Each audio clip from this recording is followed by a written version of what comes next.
Only the forest was a place of peace for her, for there was enchantment all around, petals flying everywhere, sweet-sounding birdsong, small animals. At the edge of the forest stood a man in a black cloak and a girl. She was holding on to the cloak with her little hands. The girl looked at the man with her violet eyes. She wondered if they would never see each other again. She didn't want to part with this man. The man in the cloak was her only friend she had played with as a child. He was a very kind man who was her friend besides her mum. The man put his hand on the girl's head and said that they just needed to say goodbye for a while. Well, he promised to come to her again. Tears welled up in the girl's eyes. She grabbed the cloak with her hands and asked, when would this happen? When would he be able to come to her again? But in response, the man simply remained silent. He looked at the girl carefully. He didn't want to part with her either. The man had very black, long hair that covered his eyes. The man knelt down in front of the girl to be on the same level with her. He held out his hand to her. He wrapped his arms around the girl and hugged her tightly. Tightly. Breakups are always sad, especially when people are very important to each other. The man said he would come when she wanted him to, and he held the girl tightly and firmly to him. The girl was crying. This was the person with whom she had learnt the bitterness of separation for the first time since her birth.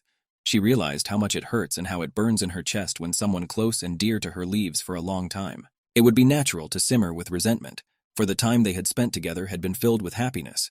Therefore, she simply had no right to take offense at him. They were very fond of coming to the forest and taking walks. The girl would weave a wreath and give it to the man. And now she was in a lot of pain. She begged him not to go away. It was already early autumn in the forest.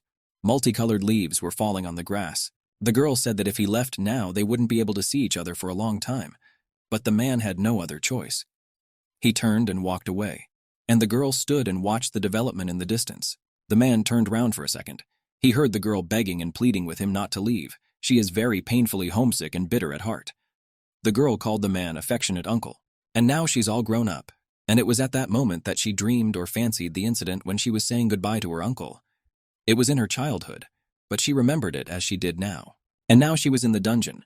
She was lying on the floor in a torn dress. Suddenly someone approached the girl. The man asked if she could sleep so peacefully in the dungeon, and she's tough not like the others. It was a fair-haired man. He sat backwards in his chair and said, perhaps she should still be punished. We sat carefully watching the girl's behavior. She made an effort to get up. It was difficult for her. It was very hard for her. Anyway, how could she resist now? The man gloated caustically. He told the girl that she spoke very beautifully. Maybe she got it from her mother, who was just as brash when she lived in Calix's palace. The man who sat in front of the girl was the emperor, and his name was Raf. The girl was surprised. Was the emperor now behaving in an appropriate manner? After all, he is the emperor. Raf's eyes became fierce.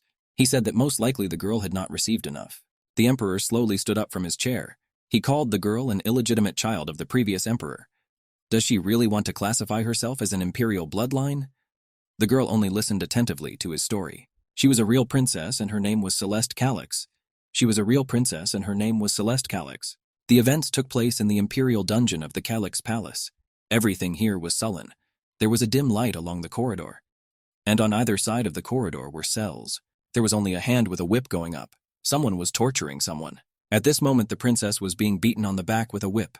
The man who was beating the girl asked her to shout all over the dungeon that she was in pain. Well, the girl didn't say a word. She silently accepted her punishment.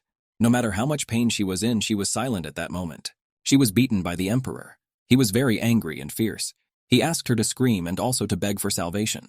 But the girl was very stubborn and proud, so as if it did not hurt. She kept silent. It was her half-older brother, Raf. He began to bully her even more when he walked into the throne room. The girl's father was the previous emperor of the Calix Empire, and she was a bastard child. Everything was fine when she and her mother arrived at the imperial palace, because that was when they formed a real family. Apart from them, there was also the empress and their father's elder brother in the imperial palace. But when the emperor and empress passed away, Rafe began to abuse her. The girl begged and resisted, but only received ridicule. My brother was very cruel and mean. It was as if he enjoyed hurting other people. His only wish was to see Celeste obey him. He would lash his whip mercilessly and ask her to apologize for her mistakes. She would be the one to blame. The girl didn't think of him as her brother. Celeste was locked up in a separate palace. She didn't realize what her fault was. She didn't feel she needed to apologize for anything. Just apologize for what she was. Just apologize for being born and living. Emperor Rafe was beating her to a pulp. She didn't know how to behave at that moment. She couldn't think of a way to save herself from it. And she couldn't protect herself. when the girl didn't have the strength anymore. Just asked me to kill her. She couldn't stand the constant daily abuse and beatings. But the emperor didn't realize if he killed her, who would be better off? And the grandfather and the girl asked him to beat her harder. The emperor has become furious. He's already putting a lot of effort into this, and she's asking him to hit even harder. How is this possible? Celeste knew you were very angry with the emperor. He's been beating her for 2 months. He's been keeping her in a dungeon for 2 months. At that moment, he threw the whip to the floor. It fell with a clatter. Celeste looked at the emperor carefully. What on earth had happened to him? Only rubbing his hands together. He said he'd stopped wanting to beat her. He'd had enough of it. The girl had disobeyed orders, but there was no reason to leave her here, so the emperor was ready to send her back. Celeste didn't expect to hear such a thing from her brother. After all, she had already been in the dungeon for 2 months. Emperor was ready to give the girl some good news. The emperor sat down in front of the girl and said that today was the start of a 3-day bank. He was ready to send her away as soon as it was over. The emperor smiled contentedly. He said, "For this, according to the law, he must cut off her legs." The girl was dumbfounded by this statement. She could not believe that he was capable of such a thing. But she had expected anything from her brother. The emperor laughed. That the girl was frightened and changed her face at once. The girl started to protest. She said he could just kick her out. Why make fun of her? It has nothing to do with her legs. When someone from the imperial family leaves the palace, they are given the appropriate status and maintenance. But there is a prominent punishment in which the offending member of the imperial family is kicked out by cutting off both feet. This was a very cruel and severe punishment. The emperor said that the mother of all the forests was of low birth. If she had not been an illegitimate imperial child and was not in the position of a lady, she would have been able to leave the castle with all her limbs intact. And since she is the only princess in this country, she will be given a different punishment. My brother simply called it one of the late emperor's finest creations, and he held out his hand to her. He said there's nothing to take offense at. After all, being a child born out of wedlock is already a very big offense. And he gently stroked the girl's cheek. But Celeste quickly flung his hand away. She was proud and willful. The emperor said you were not angry. Apparently, it was all the fault of the laws that were passed. The emperor said if she was going to take offense, she only needed to take offense at herself for coming to this palace. The princess was dumbfounded. She had no idea that the emperor could do that to her. There was only a small window open in the dungeon. It let daylight into the room. Celeste moved closer to the wall where the window was. The thought popped into her head that she should run. It's been 3 days since she was locked in the basement. The emperor made it clear and said that she would be released in 3 days when the imperial palace was finished with the ball. The princess touched her forehead with her hand. She was very worried about when the day would come when she would be released. And that day has come. Today. When this day is over, she will lose her feet and be kicked out. Celeste walked outside from the house. It was blinding sunshine outside. After being in the basement for so long, she thought the sun was blinding. If you have to think about how to keep your legs, but she's also very tired. She just doesn't have the energy to do anything. She was exhausted, haggard and beaten. All she could do was take a few steps. After that, she collapsed on the grass. All lay on the grass and pondered. She didn't care what happened to her anymore. Let them kick her out. One thing she was worried about was her legs. She just had to think of something. But she couldn't think of anything at that moment. At that moment, someone called out to the princess. The girl quickly lifted her head from the grass and looked in the direction from which the sound came. A maid came running towards her at full speed. She told her she couldn't lie on the grass like that. It was autumn and you could easily catch a cold. When the maid ran up, she noticed the girl's back. She was covered with crimson streaks from the blows. The maid was horrified. Celeste said that he hit less this time. The maid immediately said to apply the medicine as soon as possible. She asked the girl to let her know when it hurt. Celeste thanked the maid Tarega for her concern and understanding. And yet it was better this way. She lived alone, so there was no one to help her. The maid said there was no chance of success anyway if she wasn't strong enough to beat Rafe. The maid rubbed the princess's back while she looked at the dandelions that grew nearby. Suddenly, someone's foot came down near the dandelions. The maid said that the princess had a guest arriving. Celeste was surprised. She was not at all expecting guests at the moment. She slowly raised her eyes to look at her guest. Her eyes were hazy. She could hardly see the 2 men. The princess scrutinized their faces but could not make out who it was. One of the men had long blonde hair. When he looked round, he said that they were in some dilapidated place. Celeste stared at the men in silence. She turned over hundreds of faces in her mind, but she couldn't remember who these men were. She realized that she had never seen those faces before, but she recognized that appraising look in her eyes at once. The girl quickly jumped to her feet and asked who they were. "You can't get in here that easily." A maid stood by the girl's side and watched in surprise as well. The blonde-haired man called the girl not a real princess. That sounded very proud. How could a man be proud to humiliate her? Celeste said that if they were invading the princess's personal space, then they should be kind enough to introduce themselves first. Well, the men continued to be silent. And then the princess already shouted. She asked them once again who they were and why they had come here. A man with long blonde hair looked at the girl carefully and remained silent. The second man, who stood a little further away, said he was the Emperor Batizo of the Kelenef Empire, and her whereabouts had been told by Emperor Calix. The man apologized that they couldn't warn her in advance because of the rush. At that moment, the princess quickly bowed. She apologized. She didn't recognize Batiz-san at once. The girl was surprised. Isn't the Emperor really here? After all, family members don't even come here. The girl apologized again for not inviting them inside. The Emperor said that they were not planning to go inside. The Emperor told his assistant that he would go first and asked him to catch up. The maid was stunned. Could he really be the Emperor of that great empire? Kelenef is such a big empire. Could it really be bigger than Calix's empire? And the princess and the handmaiden thought for a moment. The aide overheard their conversation at that moment. Their empire is much bigger and much stronger, he said. Celeste was immersed in thought. No one from the imperial family would come to the princess on purpose. There must be some other reason. Or else they got here somehow by accident. After a little thought, Celeste said. She asked them to listen. The girl moved closer to the assistant and asked if they had any business with her. The Emperor's aide said they have serious business with her. His Majesty would like her to go to the ball with him. The princess was dumbfounded by this statement. The Kalen Empire is more powerful than Calix. What if... And the princess clenched her fists. She had a plan in her head. And if this emperor is the only person who can defeat Rafe? And the girl once again looked carefully at the man with gray hair. Celeste looked out and over the shoulder of the emperor's aide. She wanted to take another look at the emperor. And he was gradually moving away. He wore a burgundy cloak that billowed in the wind. The princess wondered. Hadn't they come to see her on purpose? Didn't they have something else to do? The emperor's aide said that he would escort her instead of Batizo-san.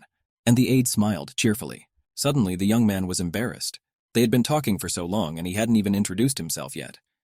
The young man quickly extended his hand to the girl. He has asked permission to introduce formally. His name is Turkin, and he is accompanying Mr. Batiz. At that moment, the young man bowed. He had long dark hair that covered his eyes. The princess was surprised. Was it really that simple? The young man said she could just call him Turkin. That's talking to him informally. There was no way the princess could come to her senses. Could she really call the emperor's aide just Turkin? The young man held out his hand to the girl at this moment.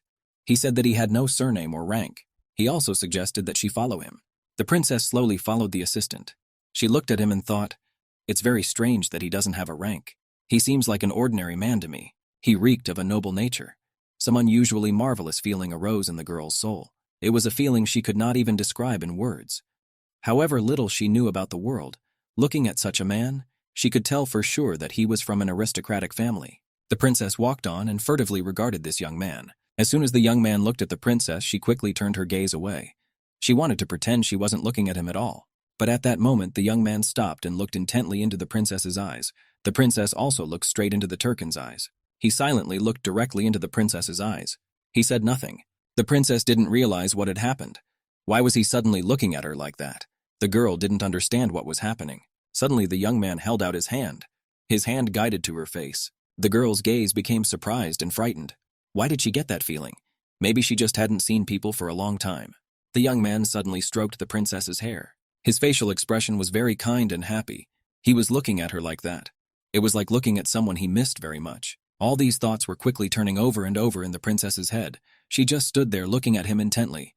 What is going on? What kind of person is this? Why is he acting like this? Suddenly, the girl rounded her eyes in surprise. Maybe she had it all wrong. Turkin remained silent and stroked the princess's hair. Maybe she really did misunderstand him. At that moment, the young man took the leaf off the princess's hair. He told her that the leaf was stuck to her and he just wanted to remove it. At this moment, the young man laughed contentedly, and the princess was too frightened at that moment. Her face reddened and she was embarrassed. For a second, his gaze became so warm that she almost thought too much. And the young man looked carefully at the sheet he had taken down to the princess. The girl asked if she could go out with him. She said that there would be a ball at Calix's castle tonight. The princess seemed to ask if there was really going to be a ball. It seemed to me that the girl didn't know about the ball at all. At this point, Celeste coughed. She said she didn't need to know everything. After that little bit of thought, she remembered what Emperor Rafe had said about it when he came to the dungeon. Turkin said he probably shouldn't report the whole princess thing then. The princess wondered. Apparently they already knew in other countries, but still, for the king and the servant to come to her like this was strange. The princess said that Turkin himself knew her situation. The young man said that she and Mr. Batizo had a very different situation. At this moment, the young man quickly stopped. He turned to face the princess and said again, Mr. Bathy-san for wishing to visit the balls with her. Celeste didn't understand. Was it a question or was he asserting? Or perhaps she should regard it as an order. And she remembered the image of her brother. Not long ago, Rafe had been about to cut off her legs and kick her out. He wouldn't have changed his mind in a few days. Could it be that something had changed in that time? And the princess thought for a moment. At that moment, Turkin was looking at the girl. He noticed her tattered dress. The young man warned that she would be sent a man with a dress that she would have to wear to the ball. After all, this outfit that she would be wearing now had no room. And the young man asked the princess as soon as the dress arrived to change into it. Turkin also said that before the ball started, he would come to escort her. After that, the young man bowed out and said he had to go. The princess asked him to wait. She asked the gentleman since he had given his consent. Her hands were clenched in a lock. The girl asked the master if he had given his consent. Turkin only looked at the princess in surprise. Young said they don't need anyone's consent for that. That was an order from Mr. Batizo, and orders are not negotiable. After all, his empire is more powerful. The princess noticed the change in Turkin's face. His face had changed so dramatically that it was as if it had suddenly turned cold on a clear day. There was fear behind that smile. The princess said, well, she would get ready for the ball, and she told the young man that they would see each other later.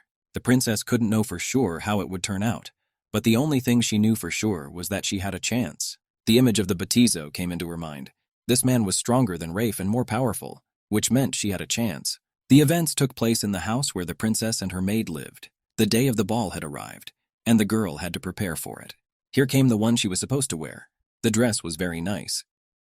The maid asked the princess to look at it. It was decorated with pearls, brooches, and semi-precious jewels. The dress was long-sleeved so she wouldn't be embarrassed by her wounds. They had taken care of even that. The princess was surprised. The dress was very fancy. She didn't even know if it would fit her. The maid asked her not to say anything like that. The maid was determined despite the princess herself. She asked if the princess needed help to change her clothes. The princess refused to help. She was able to dress herself. So she went behind the screen and began to change. She took off her dirty, tattered dress and hung it round her neck. She changed her clothes, the girl asked the maid. Had she heard anything about Emperor Kelenev? The maid said she'd heard, of course. They all call him Black Wings. He is widely known with a desire to expand his territories. At one time, there was a tangled relationship with Calyx over a possible invasion. Calyx must have been a huge country if it had come to war. The princess had almost finished putting on her outfit. All she had to do was fasten a brooch and a few buttons. The princess asked the maid to help her with the buttons. She spun around and didn't realize if she had put it on wrong. When the maid went behind the screen, she was stunned. It was clear from the maid's demeanor that the girl was probably wearing it wrong. But the maid cried happiness. She said that the princess was very, very beautiful in that dress. The maid quickly asked the princess to turn around so she could button her buttons more comfortably. Not only was such a nice girl living in exile, but these constant beatings. Something had to be done about it. When the maid started repeating it, even a princess might be struck by sad memories. But now was not the time to drown in sadness. She just needed to pull herself together. This wasn't over. This was her perfect chance to save herself and protect herself from Rafe. What if she succeeded? The sun was slowly setting behind the horizon. The time was gradually approaching. Turkin was already waiting at the doorstep to escort the princess to the ball. Here the door slowly opened and the young man looked round. There was a princess standing on the doorstep. She was incredibly beautiful. Her blonde hair was bedecked with pearls and flowers. The princess asked him how long he had been waiting for her. After all, she had spent some time preparing. The young man was simply speechless. He watched the princess carefully and could not utter a word. The young man gathered his thoughts a little and said that the clothes are inspiring, and he was very surprised. The young man extended his hand to the princess. The princess put her hand on his and said that you can just say that everything is fine, not on the neck, meaning that she looked very pretty in that dress. He also informed the princess that Mr. Batiza was already at the ball. This is the time Celeste has been waiting for. It is imperative to decide what to do next. She is no longer afraid. She is ready to act decisively. And now they had arrived at the palace and the ball was to be held. The princess was simply stunned by the scale of the palace. She had never seen anything like it before. This was the imperial palace. It was very beautiful. The princess stood at the entrance and looked at it carefully. If the palace is so beautiful on the outside, what will it be like on the inside? Even as a child, she couldn't go into it because the aristocratic families were against it, and she mentally went back to her childhood. The young man said that members of the imperial family express their admiration very quietly because they want to show their manners. They try to keep their lips tightly pressed together and do not move them when talking or eating. The princess was stunned. She had never been taught this. She had nothing to say. How should she behave now at the ball so that no one would suspect her of being a simpleton? Turkin spoke so confidently and persuasively that she felt like his subordinate. The doors of the palace opened, and the princess walked in with Turkin at her side. The princess's face was very surprised. There were a lot of different people in the room. They looked at the girl in surprise and whispered. Everyone immediately recognized the fake princess. Well, it was really her. A lot of people didn't even recognize her. She was dressed like she was a princess. Celestia was having a hard time breathing. It was the excitement of having so many people looking at her at the moment. The girl began to feel dizzy. She tried to control herself and not to pass out. Turkin prompted the girl that it was necessary for her back to hold Rovno. He also asked her not to look at him. He would quietly give advice that the princess should follow. The imperial blood's poise is manifesting itself in majesty, and there's no need to make such a stiff face. Only the corners of the mouth can be raised. As they walked down the hall, Turkin quietly told the princess how to behave. The girl looked straight ahead, following his advice, and tried to control myself to behave with dignity. On the throne sat the Emperor of the RAF. His aide announced that Princess Celeste had arrived. Rafe sat on the throne with his foot on his leg. His face was stern. Turkin stepped closer and addressed His Majesty the Emperor. He thanked him for the opportunity to participate in the ball. The princess bowed as well. Emperor Rafe said he hoped they had a good time. The princess didn't understand why the man who was responsible for the ball had such a face. She looked carefully into her brother's eyes. But it wasn't that important, where the Emperor of the Batizo was now. Celeste turned her attention to one of the tables. This table was most likely for the highest-ranking guests. Several ladies were already seated at the table. When the princess looked round at everyone sitting at the table, she saw the Emperor as well. He sat at the table with a glass of wine and watched the princess intently. Meeting gaze with the princess, he quickly averted his gaze, and the princess stood looking straight at him. If she wanted to get out of here, yes, she had to impress him with something. But when she looked at him, there wasn't a single thought in her head about how to do it. Turkin stood and watched the scene intently. Saw the girl looking intently at the Emperor of the base, and he was watching him. At this time, Turkin leaned a little closer and said something in the girl's ear. He told her to make Mr. Batizu an offer. The girl was stunned. Does she really have to do this? And the young man said it was the only way for her to leave Calix. The princess was confused and didn't know what to do. Turkin was telling me that now was the time to make a winning move. The princess's eyes were frightened. For some reason, she became timid and undecided. At that moment, the princess looked into Turkin's eyes. How did he know she wanted to leave this place?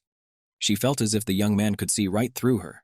The princess asked what would happen if he turned her down. Turkin said she should offer in such a way that her father had no way to refuse. Well, the princess was nothing of the sort. Turkin only offered an option. The rest is on the princess's shoulders. She needs to find a way out as quickly as possible. Think of the right words. But the princess was still confused. She had no time to think. It was the proposal she needed to make. What's the big deal? But she was very frightened. Well, why did the young man suddenly suggest she do it? Enough questions. Now action was necessary.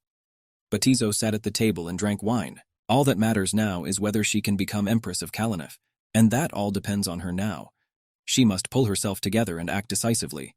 The princess has pulled herself together, and with determined steps she began to walk towards the table. But first he must consider whether such an offer would satisfy him. Batizo poured himself some more wine, and the princess came closer and closer, tapping her heels. What the Batizo wants is what the emperor of the strongest country wants. The land of the Black Wings, Kalinefa. It's a powerful country that's still expanding. The princess noticed that her brother Rafe sat through the whole ball with a disgruntled look on his face. It didn't look like Rafe had invited the Batizo, and Emperor Batizo sat with a satisfied face. He raised glass after glass of red wine. This country, Calix. And now the princess has already come very close to the table. Emperor Batizo raised his eyes to the girl. She stood directly in front of him and looked at him intently. There was a silent pause. After that, the emperor motioned for the princess to sit down. It seemed to Emperor Batizo that the girl had something to say to him. He invited her to sit down and talk. At that moment, he put the bottle of wine on the table. The girl bowed and thanked His Highness for such an offer. Emperor Batizo looked at the princess carefully. She was about to take a seat across from him, but at that moment she turned her attention to the table beside the emperor. It was empty. This table is for one. The princess took a seat at the table. I think she was beginning to realize why Batizo had broken into the ball. The princess felt Emperor Batizo's gaze fixed on her. Celeste asked why he had come to this ball. The emperor thought for a moment. He began to twist the flute in his hands. The wine began to wash over the walls of the flute and flowed in thin streams. At this time, the princess clenched her fists. She wasn't very sure if she would succeed, but it was worth a try. And at that moment, the princess proposed marriage to His Majesty. The man almost dropped it from his hands. It was very unexpected for him. The emperor smiled. The princess had originally asked him why he had come, and now, without an answer, he was proposing marriage. He brought it to his lips and sipped a little. The emperor looked at the princess intently, and the princess lowered her eyes to the floor at that moment. She said if he married her, he'd get this country, her country of Calyx. Emperor Batizo's face became surprised. He smiled and brought the flute to his lips again. Apparently something amused the emperor and he smiled. The princess asked if he didn't want Calyx. She looked him straight in the eye and waited for an answer. The emperor swirled his wine flute again. You said she probably doesn't know who he is. Said that even without marrying her, he could get Calyx. It's possible if he just talks to the emperor of Calyx. The princess didn't understand. What kind of emperor would just give up his country just like that, just to talk to someone? After all, he would be given a piece of the earth. The princess said that she knew he could only get a portion of Calyxa. Did he not, however, have a greater intention? The princess had never encountered this herself, but she knew who the war was, followed by astronomical expenditure, time, and sacrifice. And even if you keep winning the war, the losses will still be significant, so there's a better option, without the loss of life and chaos. Because war is a terrible thing. The princess was willing to help him get Calyx without any loss to Kalinef. The princess was surprised at herself. She had been so self-confident in offering him all this. Emperor Batizo said that people like her didn't really appreciate his country, and he poured himself some more red wine. You could tell he liked to drink red wine a lot. The princess said that the emperor knows her situation very well. Those rumors that have reached Kalinef are not rumors at all. But if she enters his country, can't she love it?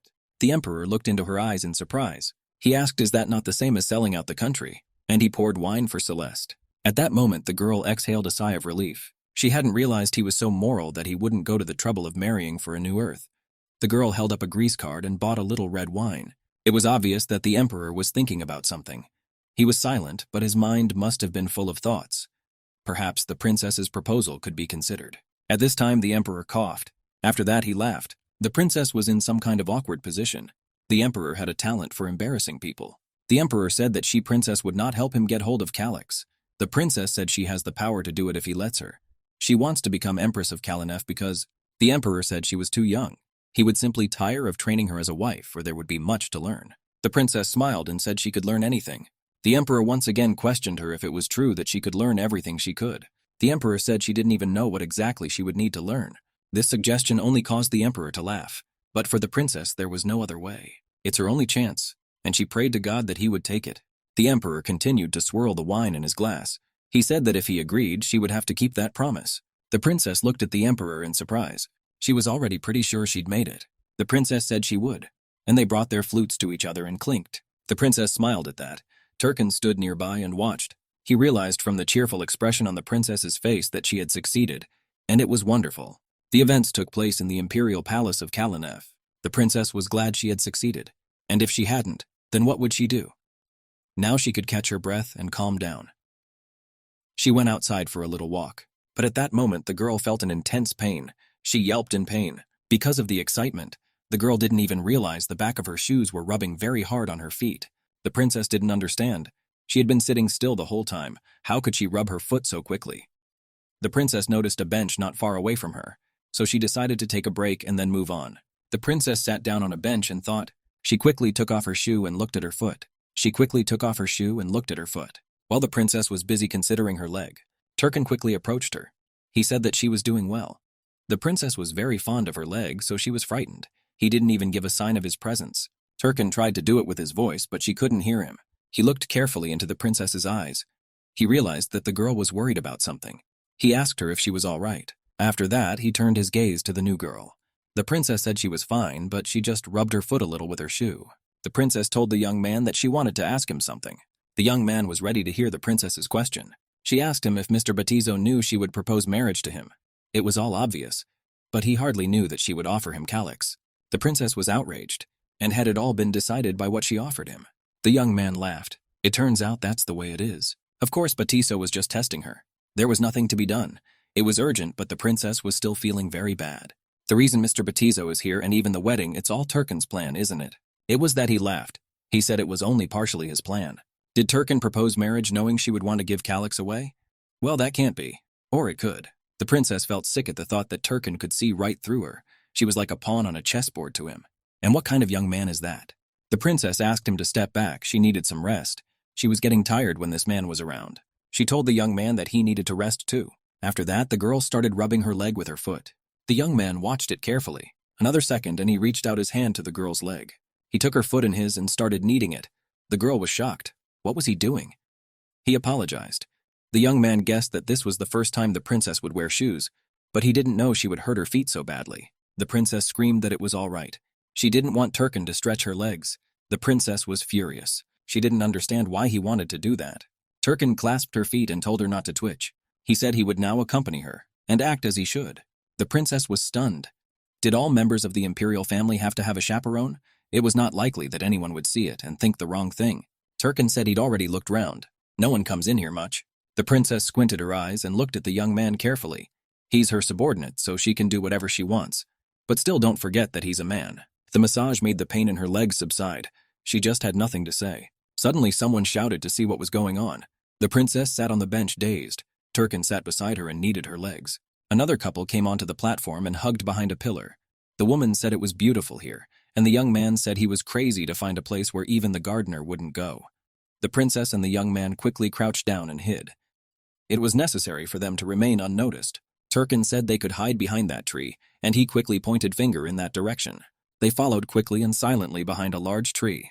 The couple who were hugging near the column stood a little further away. The girl said, "There are a lot of people here, you never know. What if someone saw them?" The young man laughed loudly and said not to worry. There are no people here. At that moment, the princess and the young man sat behind a tree and watched them. The young man fell down on the girl and started kissing her. The girl resisted a little. She told her beau he was crazy, and if they were caught doing it. The princess was stunned. What are they doing? Her face flooded with color. She quickly sat down against a tree and stopped watching the couple. Never before had she seen such scenes, and she covered her mouth with her hands. She didn't understand why it happened exactly when she was with Turkin. The princess wanted to get out of here quickly and not listen to these sounds. At that moment, Turkin covered her ears with his hands. She realized that her Torcano escort had done it and looked at him. He was very close to the girl and met each other's gaze. The girl looked round to see what was going on. The young man pulled the princess close to him and continued to run her ears closed. He looked carefully in the direction where the couple stood. He stood up to see what the couple was doing.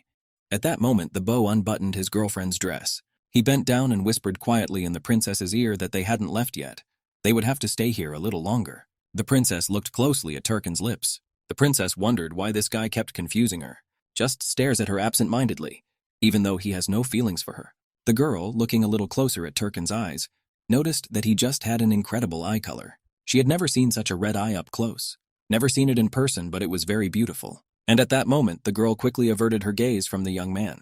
She knew that it was as if he could read her mind. The girl didn't understand why she could hear her heart so clearly now. Maybe it was because her ears were closed. Celeste's heart felt like it was running somewhere when she saw him. The young man looked at the girl and said that that couple had already left, and they were free to go back. But the princess was absorbed in her own thoughts as if she hadn't heard Turkin. He told her again that she had to go. Isn't this concern just the manners of a subordinate? Ours was very easy and comfortable. But when she saw him, she became a little worried. No matter how much you get to know him, you'll never fully understand him. At that moment, the princess stood up and said that they had to leave already. The young man asked if it hurt her to stand in those shoes. The princess said she's already fine, and she wants to go for a walk. The princess adjusted her dress. Turkin sat up and looked at her carefully. The young man mumbled that members of the imperial family don't do that themselves, and he quickly adjusted her dress. The princess was surprised. What could the members of the imperial family even do themselves? Turkin held out his hand to the girl. He told her it was getting late and they needed to go. The princess looked carefully into his eyes. It was not clear to her whether she could trust him or not, but he was the only one she had right now. Turkin said they would talk about the wedding when the ball was over.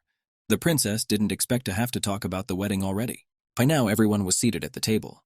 The emperor asked if it would be better to do it faster. This was the first union of Kudanef and Calyx, after all, so there's no need to slow down, the slave emperor said, puzzled by this. The princess sat stunned. Everything was moving too fast. Emperor Batizo asked if this marriage was not to the emperor's liking. Rafe said why should he be? But he was very surprised by such news, and by the sudden wedding of his sister. Emperor Rafe said that the ceremony would be held in Kalanef. The imperial family of Calyx will send a representative to congratulate them, but will not attend. Emperor Batizo was surprised. Weigh the wedding and the pretext, well, how could they not participate? It was hard for him to understand. But if these are Calyx's traditions, he must follow them. The emperor's slave said he'd like to celebrate the wedding in style, but he can't, and he is so hurt by it. At that moment, he turned his attention to his sister. Emperor Rafe said, as everyone realized, there was nothing they could do about the princess's low origins. Emperor Batizo understood that. Rafe's expression changed. Emperor Batizo was in complete agreement. The RAF Emperor bit into his lips in anger. To lighten the mood, Rafe said that the tea had gone cold. He asked the maid to bring him another, for the imperial family from the Corsa east of the sea. The Emperor asked if those present knew that before the Corsa, this place was called Khalid. Khalid had been destroyed 100 years ago, but it had once been an empire that had inherited the blood of the fairies. Maybe that's why the people there were very good at making tea. But there are very few of them there now, and they supply tea only to them. The Emperor suggested Batizo to try it, for this tea is not easy to obtain. The princess was stunned. Was her brother really bragging now? The Batizo Emperor only looked at Rafe in surprise. He asked if the Emperor didn't like the taste. The princess took a few sips and wondered.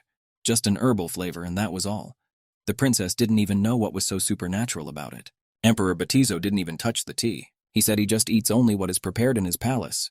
Even if it's simple tea, the Emperor must always be vigilant. Rafe was stunned. That was very wise. It was very interesting for the princess to see just before the Emperor is cautious. It's a forced choice wedding, but it seems the princess chose the right path. Could it be that she's going to Kalanef tomorrow, and her constant bullying will be over? The princess was packing her things and turned to her maid. She would very much like her maid Tarega to go with her. The maid was ready to go. After all, how would the princess be in a strange place without her maid? They had been together for so long, for better and for worse. The maid said that even if the princess was going to die, she would die by her side. The princess was very touched. She thanked the maid for her devotion. Tears came to the girl's eyes. If it wasn't for the maid, she would have gone mad long ago. Alone in that cellar, the princess was very grateful to the maid. At that moment, they embraced the maid. Suddenly, someone shouted from behind. The princess and the maid flinched and looked round. The RAF Emperor stood on the threshold. You said you were glad to death that she was leaving his imperial palace. One thing was unknown to the Emperor, how on earth she had managed to persuade him. The girl heard what smelled very strongly of wine. Her protrav was very drunk. The girl said it was nothing like that. He just must have really liked her. Rafe's face was upset. The Emperor was perplexed. He did not believe that Emperor Batizo could like her. After all, Kalanef is full of beauties. How could he like someone like his sister? After that, the Emperor remembered the girl's mother. He said that she was the same. Mum didn't just deceive the former Emperor. She also had affairs with everyone. The Emperor wanted to hurt the girl as much as possible. At that moment, the princess looked at the picture of her mum. The Emperor said he doesn't even know if she is really half-fathers. The princess asked her brother to stop and not to say too much. The Emperor was stunned. Could it be that she was already giving him orders? Having just become Empress Kalanef, she already needs to be honored. She said it was late, and he should go back. And the Emperor kept shouting, did she think she would be welcomed there? The princess didn't care if she became Empress. Her main goal is to get out of this house. She doesn't want to see the people she hates. Her face has turned fierce. Rafe was visibly angry as well. At that moment, he swung his hand. He wanted to hit his sister. The princess covered her eyes and put her arms out in front of her. She realized that she was not in pain at that moment. Her eyes were surprised. At that moment, he struck not her but her maid. The maid fell to the floor. The Emperor yelled once. Why did the maid suddenly decide to stop him? Not since that stupid princess is her mistress. And the Emperor stepped on the maid with his foot. At that moment, the princess asked His Majesty to stop. She fell down in front of the maid and closed it. And the Emperor shouted that if he was so stupid, then at least his servants should keep an eye on him. The princess assured him it was all right. You just have to put up with it. The RAF Emperor continued to kick his sister. At this point, she was lying down and covering the maid. The maid was asking her to let her go. She was wrong. The maid was asking to beat her. Suddenly, Emperor Rafe heard something. Emperor Batizo walked into the room. He was stunned. The picture was not for the faint of heart. The Emperor asked what the RAF was doing here. Emperor Rafe quickly pulled away from the girls.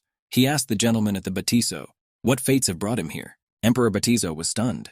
Did he need to see all this? Emperor Rafe laughed merrily. He said that they were having a little skirmish, and he was sorry the Emperor had to see it. The Emperor asked why he had come here at this hour.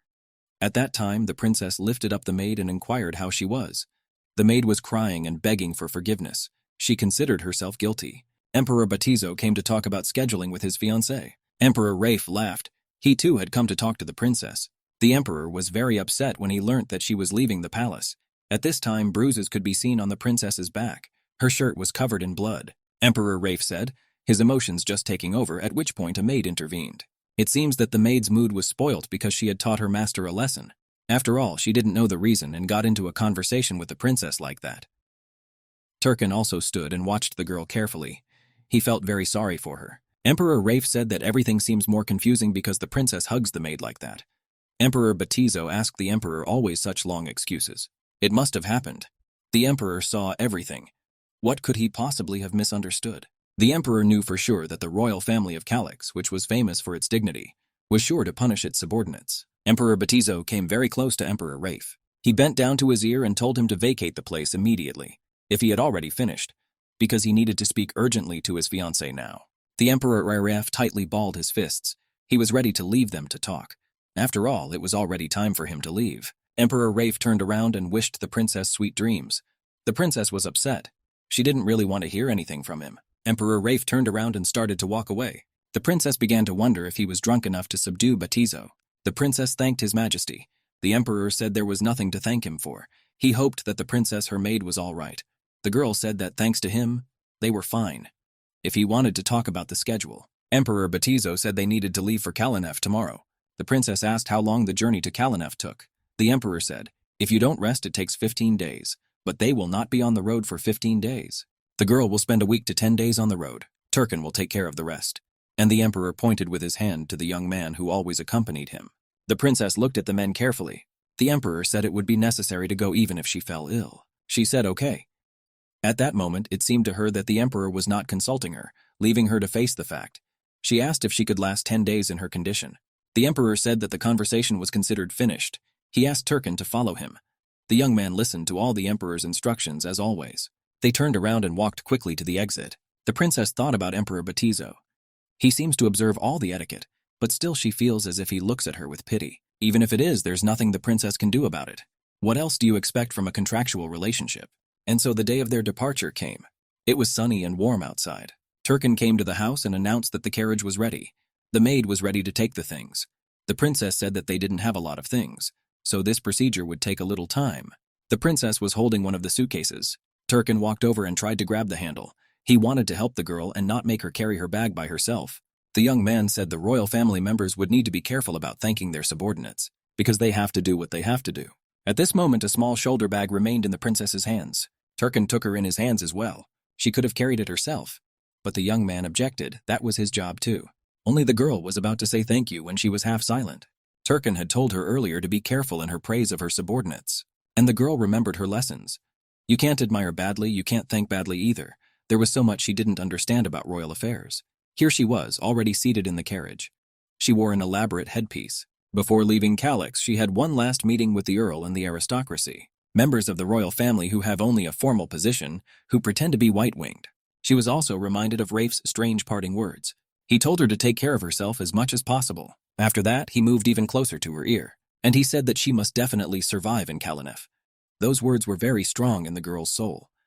What did he mean by that? Her eyes became frightened. Just like Rafe said, she's bound to survive. And when she sets foot on Calix's land, she'll ask about her mother's death. The girl asked Rafe to take care of himself until then. After that, she turned around and quickly left the palace. And so they traveled in the carriage. It was the 12th day since they had left Calix. The man who drove the carriage offered to rest and go on. He said the princess must eat well. The princess said she was fine without it, and the maid inquired. It must have been hard for her to ride continuously in the carriage because of the wounds on her back. The princess replied that she had taken medicine, so she felt much better. Suddenly, Emperor Batizo appeared out of nowhere. He told the girl that she was healthier than he thought. The emperor inquired if the princess could only endure the pain by applying the medicine, said she was very resistant, and it's just nothing. She was very happy to see him after a few days on the road. The emperor said there were 3 more days left and they would reach Kalinef safely. The princess was surprised, alarmed at the emperor's words safely. As he said last time, Turkin will take over from here. Emperor Batizo forgot to add that Turkin is a wizard of space and time. If there were fewer attendants or the road was closer, they could have traveled to Kalinef directly from Calix. The princesses had absolutely no idea what wizard in space and time meant. The emperor wondered, didn't the princess know what that meant? As Turkin had said, she hadn't even received a basic education. Emperor Batizo smiled. She would indeed have a lot to learn. The princess bowed politely and said that she would do her best. At that time, the emperor turned his back and started to leave. She didn't think that the princess and the emperor would immediately become so close, but this man was very heartless. Sometimes she felt like they would never get closer, and the carriage kept going and going. It was unbearable to spend a whole week in the carriage. My legs were cramped from sitting and my back ached. There was always a thought in the princess's mind. How long had they been traveling? It was definitely more than 10 years. The painkiller ointments had run out. The princess was running out of energy. Just then, the princess heard someone commanding the horses to get up. It was heard to wax to a halt. A thought flashed through the princess's mind. they aren't supposed to arrive yet. The wagon gathered at one of the edges of the forest. In the middle stood Turkin. In his hands he held some kind of book. I wanted everyone to know that this was where they would go through space and time. The princess was surprised. Is the young man really going to do this right here? Some kind of glow formed in the young man's hands. The maid was surprised. At last they would see what it was like. The princess asked the maid if she had ever seen traveling through space and time. The maid said that of course she hadn't seen it, and it was the first time she had ever seen a wizard either. A thought flashed through the princess's mind. It's so expensive to keep a wizard. The Kalanef Empire is very large. There was a glow around Turkin. Glints of light of different colors were flying. It was a mesmerizing sight. To all the wagons standing round the circle. In that instant, the princess was blinded by a bright light. A few seconds later, they're outside a large palace. The princess opened her eyes and was simply shocked. There was an indescribable beauty all around. She'd never seen anything like it. Everyone knew that the Kalanef Empire was big. At that moment, Turkin knocked on the carriage's glass. At that moment, the princess came to her senses. Turkin had already opened the carriage door. He announced that they had arrived. The young man said that when they got out, they should go to Mr. Batizo. After all the nobles are here now. This country was bigger than Calix. Surely the gazes fixed on the almost already empress would be harsher. And when they heard the rumors about her, she would not expect any good looks. The princess's hands began to tremble. She was even more nervous than at the ball. She would need to prepare herself properly. This excitement was noticed by Turkin. The princess always knew it was as if he could see right through her. Said she shouldn't worry so much. He asked her to think that she was so shaken by the weather, which was colder than Calix's. And the young man quickly held out his hand to her. The girl looked intently straight into the young man's eyes. To this she obediently gave him her hand. The princess decided that she would put all worries aside right now. After all, no one is going to beat her here just yet. She must behave as befits an imperial family, resolutely and bravely. And the girl of the city got out of the carriage. Turkin has gladly informed the honored nobility, and moved the princess who would soon become Empress Kalanef. The future empress will be Princess Celeste of Calexa. In her mind, the princess encouraged herself. The most important thing now was not to lose heart. After all, this is just the beginning of her complicated new life. The maid took the girl into one of the rooms and told her that this was the room she would use until the wedding. Snowflake said that the bathing da would be ready soon, so she would need to wait a little while. The princess was just surprised to see her room. She was just going to die. Or maybe she already is. It was just a royal chamber. Turkin said she would move into the marital chambers after the wedding. How big that room was. At that moment, the maid informed mistress that the bathwater was ready. The lady quickly hurried to the bathroom. She added that His Majesty had invited her to join her for dinner after bathing. Most of all, she wanted to rest, of course, but she was in no position to refuse right now. When the princess undressed, she slowly began to walk into the bathtub. The maids were horrified to see the state of her back. Everyone had this look on their face like she wasn't okay, even though she was perfectly fine. My whole back was scarred and bruised. The maids must have been at a loss as to why the princess had so many wounds. The maids gently washed her with sponges. The princess laughed and said she would wash her hands herself. The maid said okay and decided to go off to get some ointment at this time. Again, the princess caught herself thinking that she wanted to say thank you to the maid, out of habit. She was very tired from the journey, but there was no way the meeting could be postponed. She would like to talk to the Batiso as only he can talk to her. After taking a shower, the princess put on a blue dress. The maids gave her a beautiful hairdo, and now she was sitting at the table. But the emperor wasn't here yet. She's been coming here for a long time. Why is Emperor Batizo so late? Time went on, but the emperor was still not here. The princess was already waiting as the door suddenly opened. The princess looked carefully. She was sure it was the emperor who had come. But Turkin peeked into the room. The princess quickly exhaled. It was just her chaperone. The young man apologized and said that Mr. Batizo had urgent business to attend to. That's why he couldn't come. He told her that she could start without him. At that moment, Turkin sat down across from the princess. Celeste wondered why he didn't leave but sat next to her. The young man simply couldn't let her first meal in Kalanef go by herself. He was willing to keep her company. The princess gave a sigh of relief. One thing would be even better for her. There would be a chance for her to talk to the emperor soon, but she still felt a little sorry now. On the plate in front of the princess were some exquisite dishes. Well, it was too big, and the girl was very surprised. The young man asked, tempering his admiration.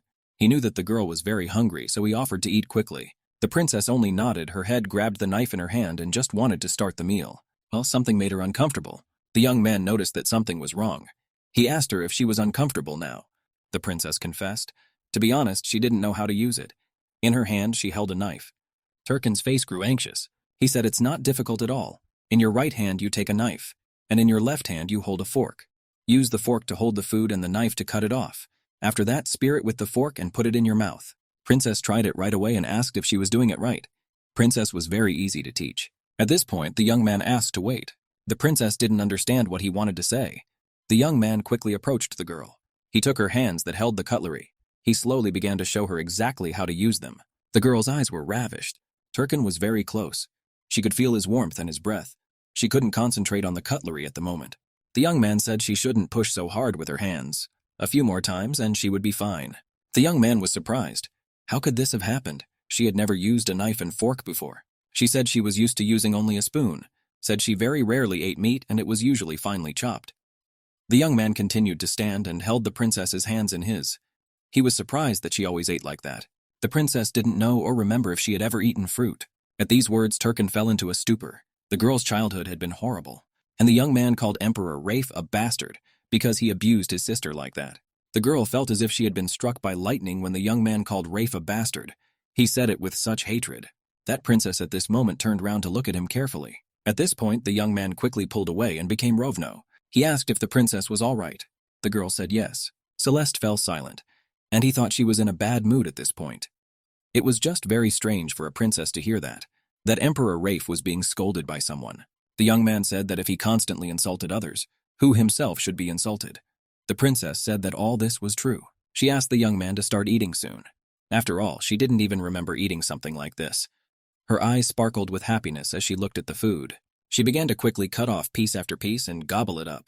At this time, Turkin sat and watched the princess closely. The young man said he would be out for a short time, eating the way she would be comfortable if it didn't work out with a fork and knife. The princess asked not to leave because of her. The young man offered her to eat together because he wanted her to be comfortable, but she might not be comfortable because of him. So that was it for today. And the young man bowed out. The princess agreed. She sat surprised. For someone who had just insulted another, he had some great coins. But the princess wasn't going to give up so easily. So she held up her knife and fork. Look at them again. The instruments fell to the table with a clinking sound. The princess grabbed the food with her hands and began to gorge herself. She was eating so fast that she was all over the place dirty. Quickly eating, the princess was happy.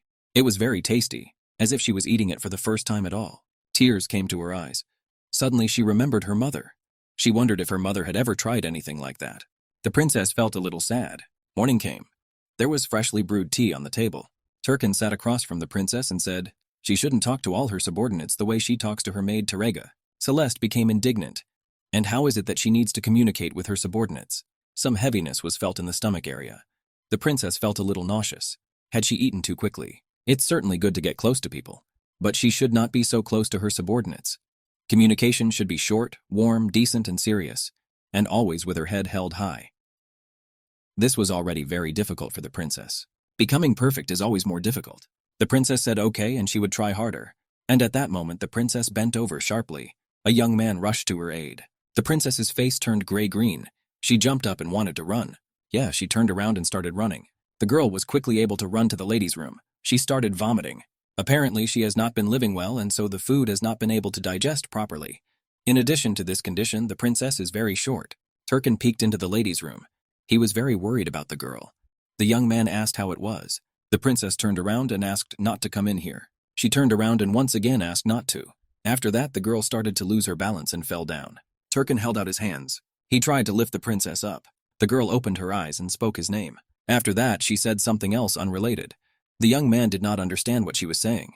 He could only make out his name from her speech. It was dawn. The birds were chirping merrily outside. The princess opened her eyes. She was in bed. The girl sat up quickly and wondered if this was her room. Of the last event, she only remembered that she had fainted. The girl saw that it was already morning. Had she really been lying like that all day? Suddenly she took the string and pulled on it. A bell sounded. The maid quickly approached the princess. The princess said she was very thirsty. The maid said her request would be honored. She also asked the princess what she wanted for breakfast. Celeste asked if Mr. Batizo would please. The maid said that His Majesty had eaten early and had already left. It was obvious that they had not had breakfast together again. The princess said she would like something very light for breakfast. She said okay. As soon as it's ready, she'll bring the princess her breakfast. And so in a few minutes you are all ready in front of the princess. It was cheesecakes dipped in sour cream. The princess saw again that the portion was very large. Could it be that all that was left would be thrown away? And the princess quickly picked up a knife and fork. The maid said that whatever was left over, they would finish it themselves. The maid also poured her a glass of water. She said she only had enough bread and soup, so the maid could take away the rest. The maid was surprised. Take away the rest and eat the maid's meal herself. After all, when the princess is at the table, she herself does not notice how she can eat everything. The maid said that's not allowed. If there is a lot of food left that the princess doesn't even touch, the kitchen and the cooks will be reprimanded. The princess really did feel terrible. The princess was very tired. She looked at the cup of freshly brewed tea. At that moment, Turkin came into the room. He asked if she was better. The princess said she was fine now. The girl said it was probably because of her, that it wasn't. These words surprised the princess a little, but she began to drink her tea. The princess turned her attention to the tea. It was the same tea that Rafe had offered to Batizo-san back then. But it was different, and she had said it was the same tea. It was just that the flavor would change depending on who made it. Turkin said that in Kalinef this tea is made better than at Mr. Rafe's. He himself offered to make tea for the princess. The princess was surprised. Would Turkin himself make tea for her? The young man said that the Halids knew this tea best, and the boy smiled cheerfully. Could it be the Khalids? The people that inherited fairy blood when 100 years ago and the state was destroyed by the current Karsa. They have a special talent for making tea and now there are only a few of them left. Turkin said the princess has an excellent memory. I can't believe she learnt all this by heart. She wasn't going to memorize it. Suddenly it struck her. Could Turkin really be a Halid? Turkin laughed. He said the girl's face as if she wanted to know how Halid came to be in the emperor's employ. The young man was very guessing as always. The young man confessed that 5 years ago he helped Mr. Batizo in one very dangerous situation in the war. It would be said that he had saved him. The girl was surprised. Had Turkin really saved Batizo? Though it couldn't be said from the young man, but he could do a lot of things. The young man said there was a little problem, and he put his cup of tea on the saucer. The princess didn't understand at first. What the problem was? Turkin said that the aristocracy stood up against their wedding, so getting married now would be a bit difficult. The girl was stunned. Would she have to go back now? If she's having trouble getting married anytime soon, is it because of her background? What he hoped for was that there was nothing wrong with it. The princess also realized that everything was fine, and she understood them. She didn't think to make any conditions. What a background he had. In Calixa, the nobles also talked a lot about how he couldn't strengthen his position because of her. The princess hoped things would be different in Kalinef. Turkin wondered if the princess was worried. What else was she supposed to do? You could say she was a fake, not a princess, and that was so painful to realize. Turkin asked the princess to try and calm down. The wedding will take a while, but Mr. Batizo always keeps his word. There's nothing else for the princess to do but accept it and get over it. Suddenly the girl remembered that there was something else she wanted to ask Turkin, and she asked to be allowed to ask him one question. When she fainted, what did he say to her? The young man's look became very surprised. He was relieved at the exhalation. The scene when the princess had fainted appeared before his eyes, and him with a hazy look and only repeated his name. After that, the young man mumbled something in a language she didn't understand. Right now her hours was just smiling. He said he was just calling her princess and that was all, but the princess clearly heard him say something else. The events took place in the imperial palace, and now the long-awaited meeting between the princess and Emperor Batizo had already taken place, seen before each other at the table. The princess ate and watched the emperor carefully. She's been wanting to see him for so long. Now that she had, she was so embarrassed to see him. The emperor sat silently eating. The princess wondered if he didn't like being with her. After all, he hadn't said a word during the whole trapeze. Suddenly the emperor said the word remember. The princess didn't realize what he meant at first.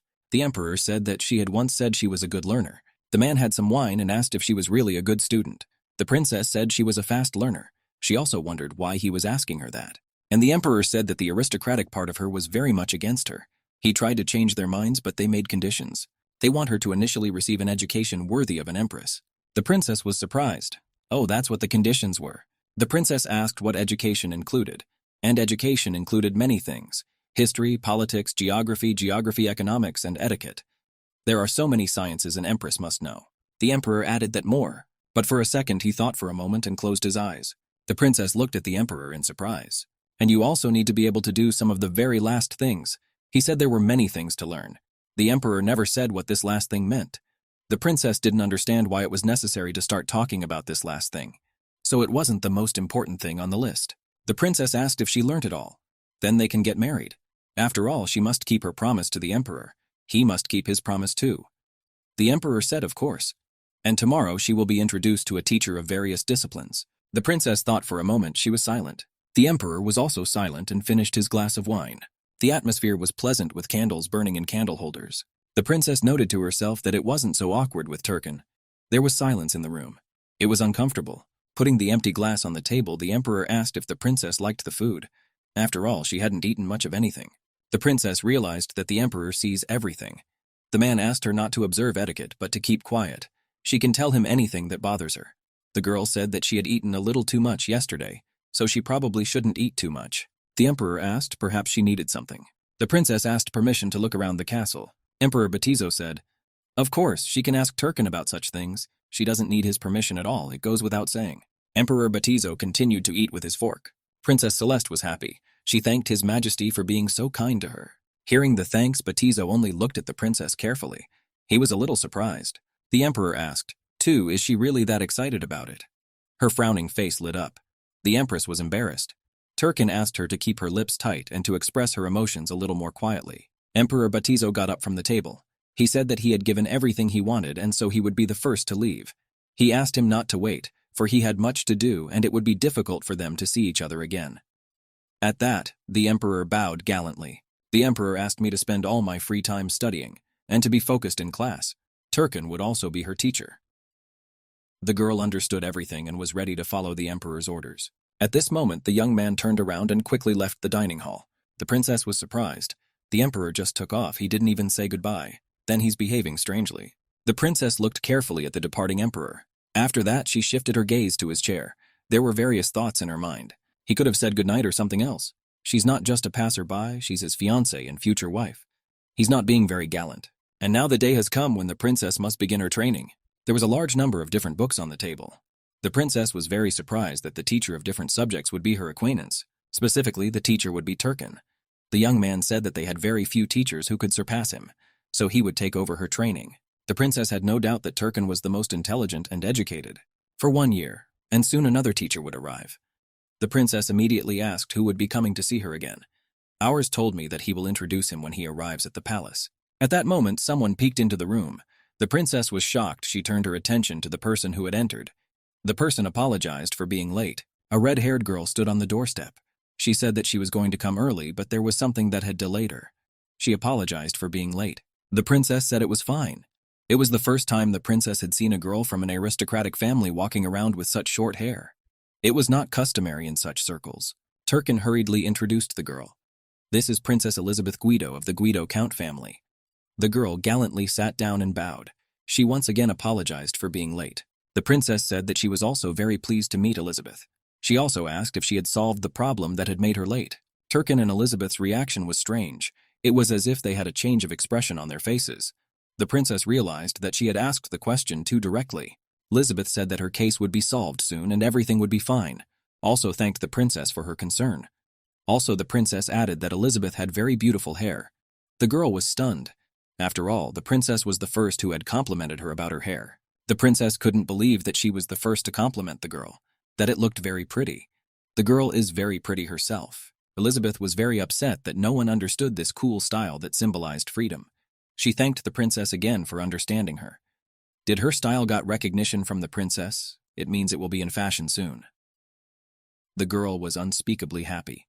But what freedom could there be? It was a symbol of resistance. And Elizabeth turned to Turkin. She asked if they didn't gossip in aristocratic circles. But the young man did not want to answer that question. He asked the girl to calm down and sit down on a chair. She was grateful already just for the fact that she had come, so she could also make friends with someone from the aristocracy. The girl felt both confused and overjoyed.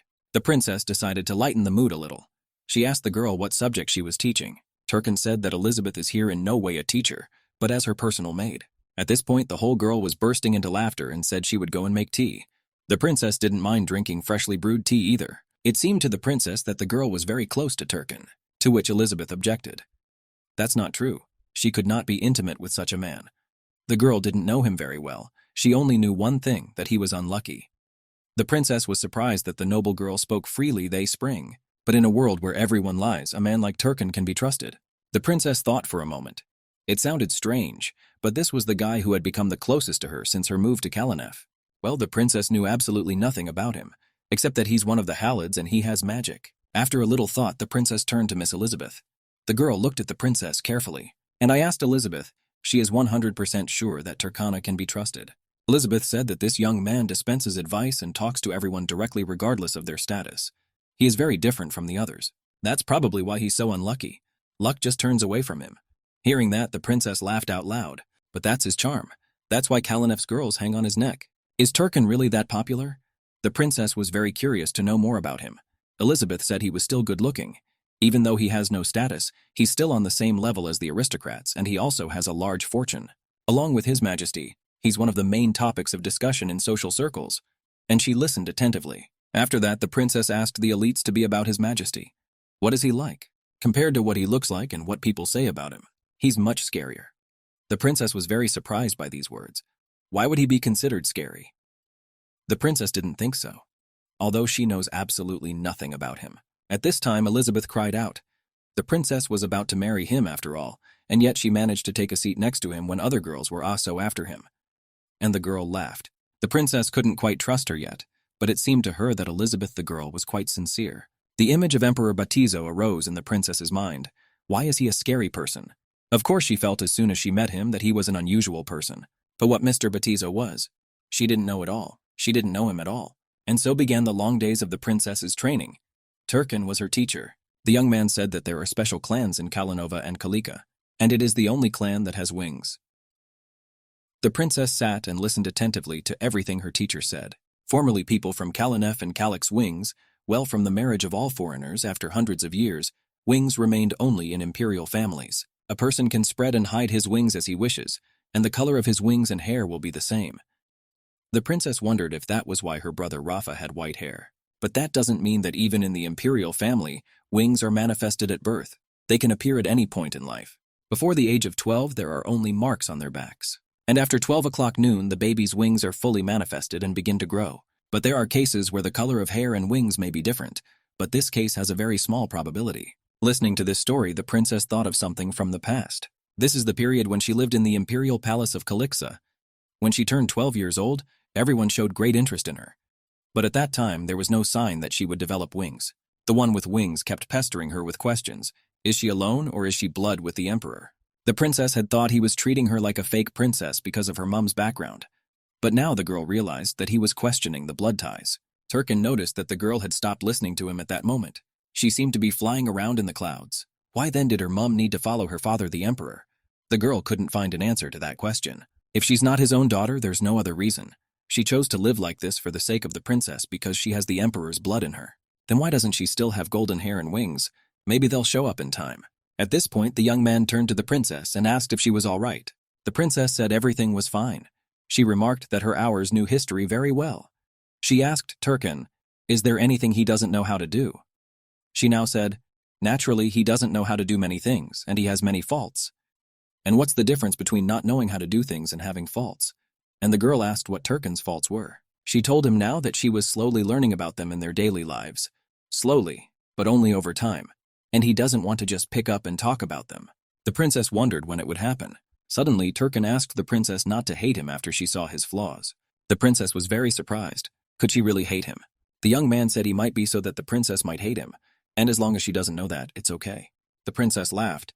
She said she wouldn't hate him even then. How could she hate him? If it weren't for him, she'd be dead long ago. Thanks to Turkin, she was now living a different life, and she was sure to repay him for that life. Suddenly, the princess got up and said that she had to go out for some air. The girl promised to come back soon, but Turkin asked to wait 1 second. He took the cape off the rack. He walked up to the princess and threw a cape over her shoulders. He said it was cold outside today. She needed to be wrapped up to keep warm. Turkin was very thoughtful as always. The girl was just amazed at how much he cared for her. The young man said he hadn't cared for her for a long time. The princess didn't realize whether it was really true. At this moment, Emperor Batizo stood watching the princess and Turkin through the door. After looking a bit, he quickly left. Here are the doors. The events took place in the imperial palace of Batizo. Turkin told the emperor that he had received a letter from the Koronak Empire. He asked if he had seen it. The emperor said he didn't have to look. It's all the same text. The girl says she fell in love with him at first sight. Well, the emperor's sick to death of it. He's already turned her down several times. Ignored her. Why doesn't she have any dignity? Turkin said that soon rumors of his fiancé would reach her, and perhaps then the girl would calm down. The emperor was very hopeful, but at the same time he worried that until he married, the girl would think she still had a chance. Tyrant asked about the invitation to the ball. Where will the princess be presented? We need to contact the neighboring countries in advance and send an invitation. Calix must also be invited. The emperor has spoken well. It should be dealt with tomorrow. The emperor also wondered if Princess Kornica would come to the ball, and he slowly drank the wine from the flute. He had already drunk a fair amount of the alcoholic beverage. Turkin noticed that the emperor said he only wanted to wet his throat, and he was already draining his third glass of wine. The emperor put the flute on the table. He said that his insomnia had started again. At this time, the emperor lay down on the sofa. Turkin said that he had nothing to worry about. By getting Calyx, they will be able to unite the Western continent, and thanks to the princess, their dream will come true. You can rest easy.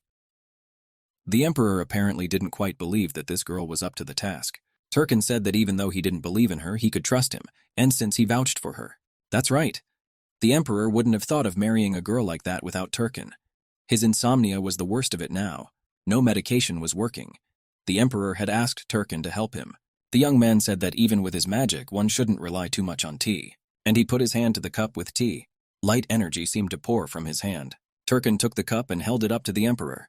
At this, the emperor asked a question, whether he had lately entered the temple to pray. Turkin said he was busy, so the priests prayed instead. The emperor wondered, what is he busy about? After all, he should be worrying about that. The emperor said that it was necessary to pray for him and his father, so he asked Turkin not to be lazy and to fulfill this mission. After all, lately, Emperor Batizo's father often comes to him in his dreams. The father has gone mad because of a priest's prophecy, which says that the son will notice the father before his death. His father was very cruel to him. There wasn't a day without fresh ones.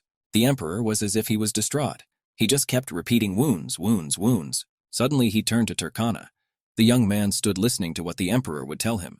He asked, isn't the princess covered from head to toe with wounds? The wounds on her back that they'd seen when she'd been beaten. The wounds on her back that they'd seen when she'd been beaten. The events took place in the imperial palace. After studying hard, Turkin noticed that the princess was learning the material very well. They studied quite intensively, and the teacher was amazed at how well the princess learnt everything. The princess was surprised. She could really learn so fast and get good results. At first it was difficult for her to study, but gradually her self-confidence grew and it became very interesting to study. Elizabeth almost always came in after lunch, and over tea all the stress instantly disappeared. They talked to the girl about various topics, and in the evening, Turkin invariably dined with her. The princess thanked the young man for the fact that, thanks to him, she was not lonely during the meal. Turkin said he wasn't here to make her feel lonely. The princess interrupted him. That's right, they eat together to repeat everything she's learned all day. Even so, the princess was still very grateful to him, looked carefully at the princess, but she didn't say anything. He wanted to say something, but he didn't say anything. He lowered his eyes down and smiled. The young man asked the princess if she needed anything. After that, the young man began to cut a large piece of meat. She was also eating the meat leisurely and thought for a second. She didn't even know what she wanted at that moment. Turkin had said she could ask him for anything. Living in Calyx, all she did was endure every day. And here she can live in peace, so she has nothing to ask for. However, she has started to use a lot of things, but even so, she still needs some things. And the girl asked if she was being greedy. Turkin asked simply to tell her what she needed. The princess says she needs some money. She wants to buy a present, and she would also really like to get out of the palace and go for a walk. Hearing those words, Turkin smiled. People always need money. But that doesn't mean the princess is greedy. She's perfectly capable of taking advantage of her position. He wanted to tell her that already. But hadn't they already started now? It took a while, but there was already a ready-made budget she could spend. Turkin apologized. He should have told her in advance. Of course, she could leave the imperial palace, but not that often. If she went out anywhere, she was bound to have a chaperone with her. The princess said it all perfectly. She doesn't care if he has a chaperone with him, and if it's a prerequisite, then she agrees. The girl felt happy. There were people walking around in the city and wagons driving. It was very beautiful. The princess rode in the carriage and looked out the window. Today she was accompanied by Turkin. The princess was happy. How long had it been since she'd been out of here? She was in the castle all the time. To go with her to fetch the gift came both Elizabeth and Tarika. These two maids also accompanied her. The princess's task was to buy a good gift. Suddenly the coachman ordered them to stop, and the horses obediently stopped. Turkin said that up ahead was the most famous jewelry shop in Kalanef, and the young man suggested the princess to go out here and look into this shop. The princess said well with a smile, or couldn't wait to see what the jewelry shop was selling. Yes, the young man and the princess went inside. They were cheerfully greeted by the salesman. The salesman seemed to know Turkin. He said that this young man had not been with them for a very long time. Turkin was pleased to introduce the princess who would soon be Empress of Kalanef. The vendor was completely unaware of this. He was very pleased that they had stopped by their jewelry shop. While tea was being prepared, the salesman invited them to look at the Karsa diamonds that had arrived today. And the salesman quickly opened one of the boxes. The stones were very sparkling and stuck together in the light. The salesman even squinted his eyes. The princess had never seen diamonds out of. A ring with a large framed vision lay in the casket. The princess was simply enchanted. It was very, very beautiful. Never before had she seen such beauty. But hearing about the Karsa, the princess became worried about Turkin, and she looked quickly at the young man. Turkin was acting calm. It didn't bother him in the slightest. And what the young man would really be like could only be guessed. Because he was calm, it was only apparent at first. The look, and yet it was somehow uncomfortable for the princess. And then the salesman showed a lot more jewelry. He also let the princess down and showed off the best jewelry in Louise's shop. There were necklaces and brooches and lots more. The princess looked at the jewelry with amazement. She had never seen such beauty before. She had never had the chance to wear such jewelry before. And the girl said that she wanted to buy a hairpin and a necklace. The salesman said perfect. He said he would pack everything up quickly now, and asked the princess to wait just a few seconds. Turkin stood next to the princess and couldn't take away his surprise. It was as if the princess was asking the young man whether the person she took it for would like it.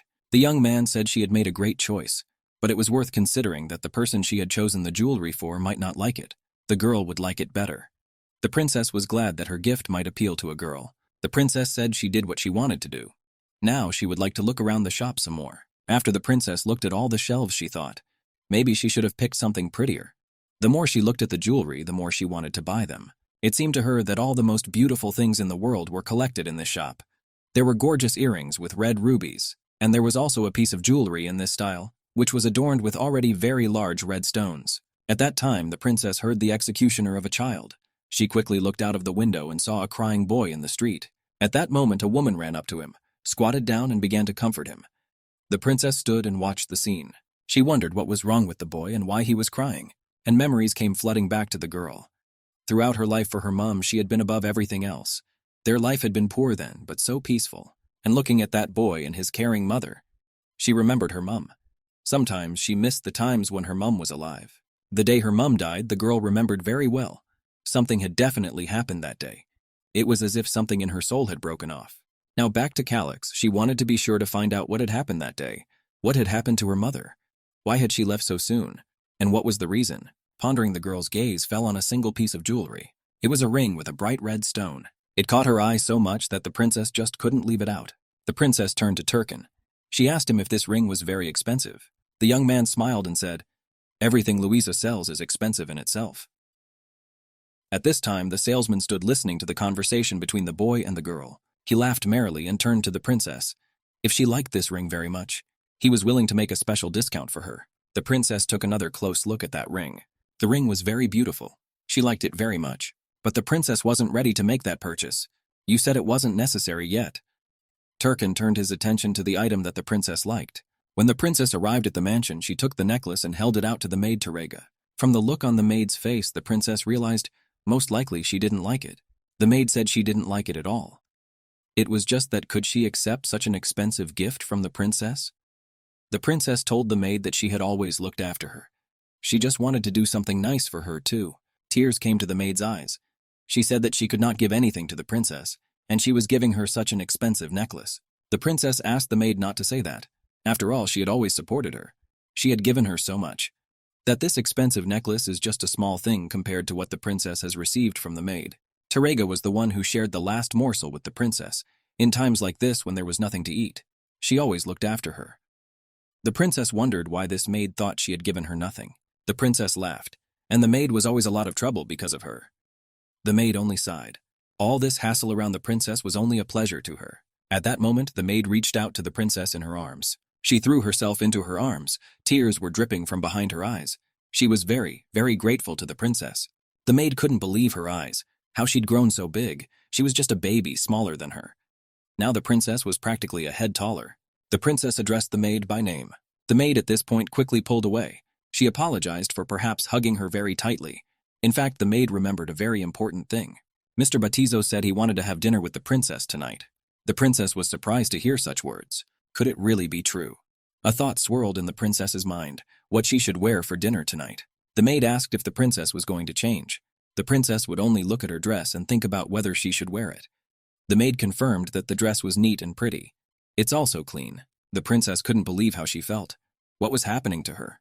Why she suddenly wanted to change her clothes before going to dinner? The princess was already sitting in the dining room, and tapping her finger, She was waiting for the emperor again. Somehow she always waits for him. Had she come too soon? There was something too uneasy in the girl's heart. Suddenly she heard someone's footsteps. The great leader of Kalanef, Mr. Batiso, entered the office. At this time the emperor greeted the princess of Calix, Celeste. The emperor asked the princess if they could not greet each other in this way. The emperor asked the princess if they could not greet each other like that. The princess smiled. To her too, these greetings were a little unfamiliar. She agreed and said that she understood the emperor. This would not happen again.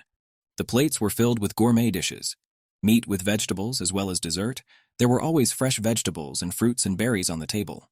The emperor had heard about the princess traveling out of the castle today. At this time he raised his glass to his son and sipped a little. The princess said it was right. She wanted to buy something, so she went to town. The emperor said she could call out to merchants in the palace as well. The emperor asked, "It must be very hard to do nothing but study, so the princess just needs to slowly go out somewhere." The young man said that if she suddenly doesn't have enough money, she could tell Turkin about it. The girl said that he has already given her enough means already. The emperor smiled. He said that if she started spending, it would not be enough. That sounded very unexpected.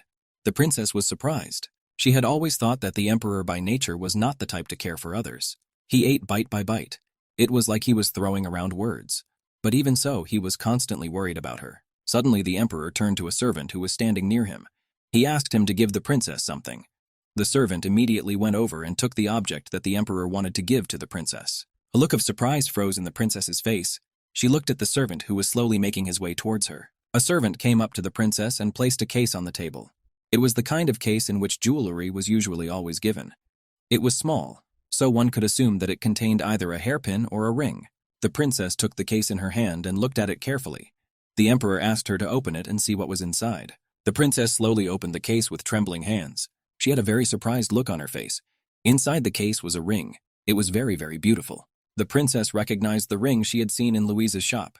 She really wanted to buy it, but decided that now was not the right time, so she decided not to spend the money. The emperor asked if she liked his gift. He scrutinized the girl carefully and waited for answers. The princess started to stutter a little. She said she liked it very much, but how could he guess that she liked this particular ring? How could the emperor know that? The princess asked if this ring wasn't very expensive. The emperor was astonished by this question. After looking at the princess for a long time, he laughed. The princess also did not expect such a reaction. She looked at the emperor surprised and wide-eyed. A second more, and the emperor laughed. He said that his fortune was not so great that he could not buy one ring that his bride liked so much. It was not a hardship for the emperor to buy a ring. The princess remembered everything Turkin had once told her.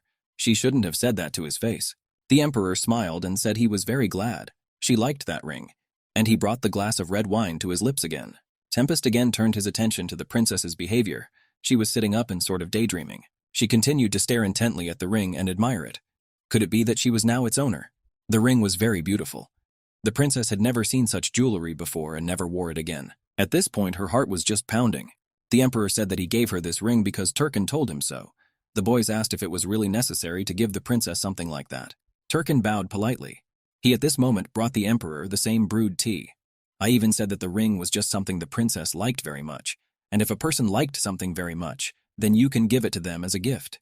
It would be the best gift for that person. When the princess received the ring as a gift, a blush covered her cheeks, and she blushed, probably from embarrassment. The emperor noticed it, of course. She liked the ring very much. She liked the ring so much that she was embarrassed. The emperor asked if she would have other feelings for him because of such gifts. Turkin would like that very much. Wouldn't it be better to strengthen the relationship so that her feelings wouldn't change? The emperor said he really disliked annoying things. Turkin said that if the emperor is really annoyed by something, let it continue to be so, and he just has to behave as usual so that the princess doesn't suspect anything. At this moment, the emperor opened the tea and said, "Well," the image of the princess arose in the emperor's mind. Since some time ago, he had begun to worry about others, and it was very strange. After all, this girl is just a tool to get Calix and nothing more. The emperor firmly decided that he would no longer think of others. After all, it was not peculiar to him. He drank and enjoyed his tea. Turkin sat and watched the emperor in silence. He looked at the emperor and smiled. After that, the young man turned around and walked away from the office. At this time, Elizabeth was delighted with the gift the princess had given her. She could not hide her surprise. The princess said she hadn't really chosen anything like that. She just wanted to make her maids feel good. She had been thinking for a long time about what to give her, and the princess hoped that the girl would like her gift very much. Since Elizabeth was from an aristocrat background, knew that she probably already had plenty of stuff like this. The princess chose the most ordinary one, but she really hoped that the girl would definitely like it. Elizabeth looked at the princess in surprise and turned to her. The princess listened to her attentively. She was very curious to know if Elizabeth liked the gift. The girl was just thrilled. She really liked the beret. It is always a pleasure to receive gifts. Elizabeth thanked the princess again. She said that she would cherish it very much. The princess was glad that the girl liked everything. Suddenly Elizabeth said she was too. She too. Elizabeth said that she too had prepared a small gift for the princess. At that moment she put a case on the table, the kind most often used to give jewelry. The case was quite large. The princess came in surprise. She asked Elizabeth what it was. Elizabeth cheerfully clapped with soul and asked the princess to open the box. The princess made surprised eyes. She quickly opened the box and looked at its contents. Inside the box was a hairpin of extraordinary beauty. It was purple in color. The princess was simply enchanted by such a gift. And she quickly thanked Elizabeth for such a gift. At this moment, a maid quickly walked over to the princess and stabbed the brooch above her right ear. The princess went to the mirror and looked at her reflection. The brooch matched her violet blue eyes. Elizabeth knew that this hairpin would suit the princess very well. Elizabeth hugged the princess from behind and said, "On the coming rampart, she will be the most beautiful of all." It was very unpleasant to hear Elizabeth's words. They had a good relationship. The princess continued to stare at her reflection in the mirror. She had completely forgotten about the ball. The princess was very excited, but only to be told that the excitement was misplaced. In Calyx, the princess lived alone, and this is her first social gathering. The princess asked what Kalinef's social circle was like. Elizabeth said that all social circles are alike, but here the society is particularly arrogant. Parties are only for mating. These words really surprised the princess. Is it possible that all these events are held just for the sake of mating? Elizabeth questioned if she had used a word that was too flippant. The princess agreed the word was a bit frivolous. It is presented as a mingling between aristocrats, but the whole activity is about finding a lover at the ball. But by itself, of course, it doesn't apply to everyone. The princess asked Elizabeth, and she herself is involved in the community a lot. Finding a lover. The princess was very interested in these words. She was curious. She said she comes out at times because she loses her parents to her older brothers and their anxiety. Elizabeth only goes out for true love, but that doesn't mean she goes out all the time. After all, she is certain that true love cannot be found in this place. The princess was still just as stunned by the words about the mating place. The princess asked where true love could be found then. Elizabeth said that all you have to do is wait. She will be found on her own by fate. There's no need to look for her on purpose. It will not do any good. Elizabeth said that she herself had not yet met her destiny. Knight hoped so, though no. Elizabeth objected. She had met her before, but it was over. The engagement was broken off, because he had another girl. Elizabeth told this, tears streaming from her eyes. The princess remembered. Their first meeting, she seemed to be upset about the broken engagement. Elizabeth would say that she and His Majesty seemed destined for each other. It was rumored that His Majesty would never ever marry. And then he decides to marry so quickly. When a man changes his mind like that, it's probably fate and nothing else. The princess was surprised. Was she and the emperor bound to destiny? Destiny. Could it really be so? And the princess was reminded of the ring she received as a gift from the emperor yesterday. Perhaps she put too much meaning into it. Let it be so. And even if it's all like that? The princess has started to think more about the emperor, and it makes her heart want to jump out of her chest. The events took place in the imperial palace. Even the sounds of music could be heard outside. The princess and Turkin were dancing in the center of the hall. The young man was teaching dance lessons today. He was showing how to move in the dance and also how to move. 2 steps and quickly the left foot back. 1, 2, 3 and to the side again. Turkin asked the princess to relax completely, but the princess couldn't do that. Back at the young man turned his head and asked him to wait. The musicians immediately stopped playing and looked closely at Turkin. The princess was upset. She tried to do everything Turkin said, but she couldn't do it. She couldn't move properly. Turkin said that she would be even more nervous during the ball. If this continued, the princess would be laughed at. The young man held out his hand to the girl again. The princess asked if she should not waste time on other subjects, but devote more time to dancing. If we keep doing this, the princess's feet will just swell up. Does she really want to just sit quietly at the ball like this? Turkin suggested she try again. The princess was ready to practice with those moves again. Turkin said okay. The princess knew that she had invested quite a bit of time in her studies and had achieved an excellent result. For some reason, the stays wouldn't work. Her body just wouldn't listen to her. Turkin started counting and taking steps again. It was all good. Said girl danced better today than yesterday. Turkin said that the princess is leaning back too far, so her posture is unstable and it's hard for her to do these exercises. The young man had been saying that to the princess since day one, but she never corrected it. The princess at one time thought the boy was leaning too close, so she tried her best to leave space between them. The princess moved closer to the young man.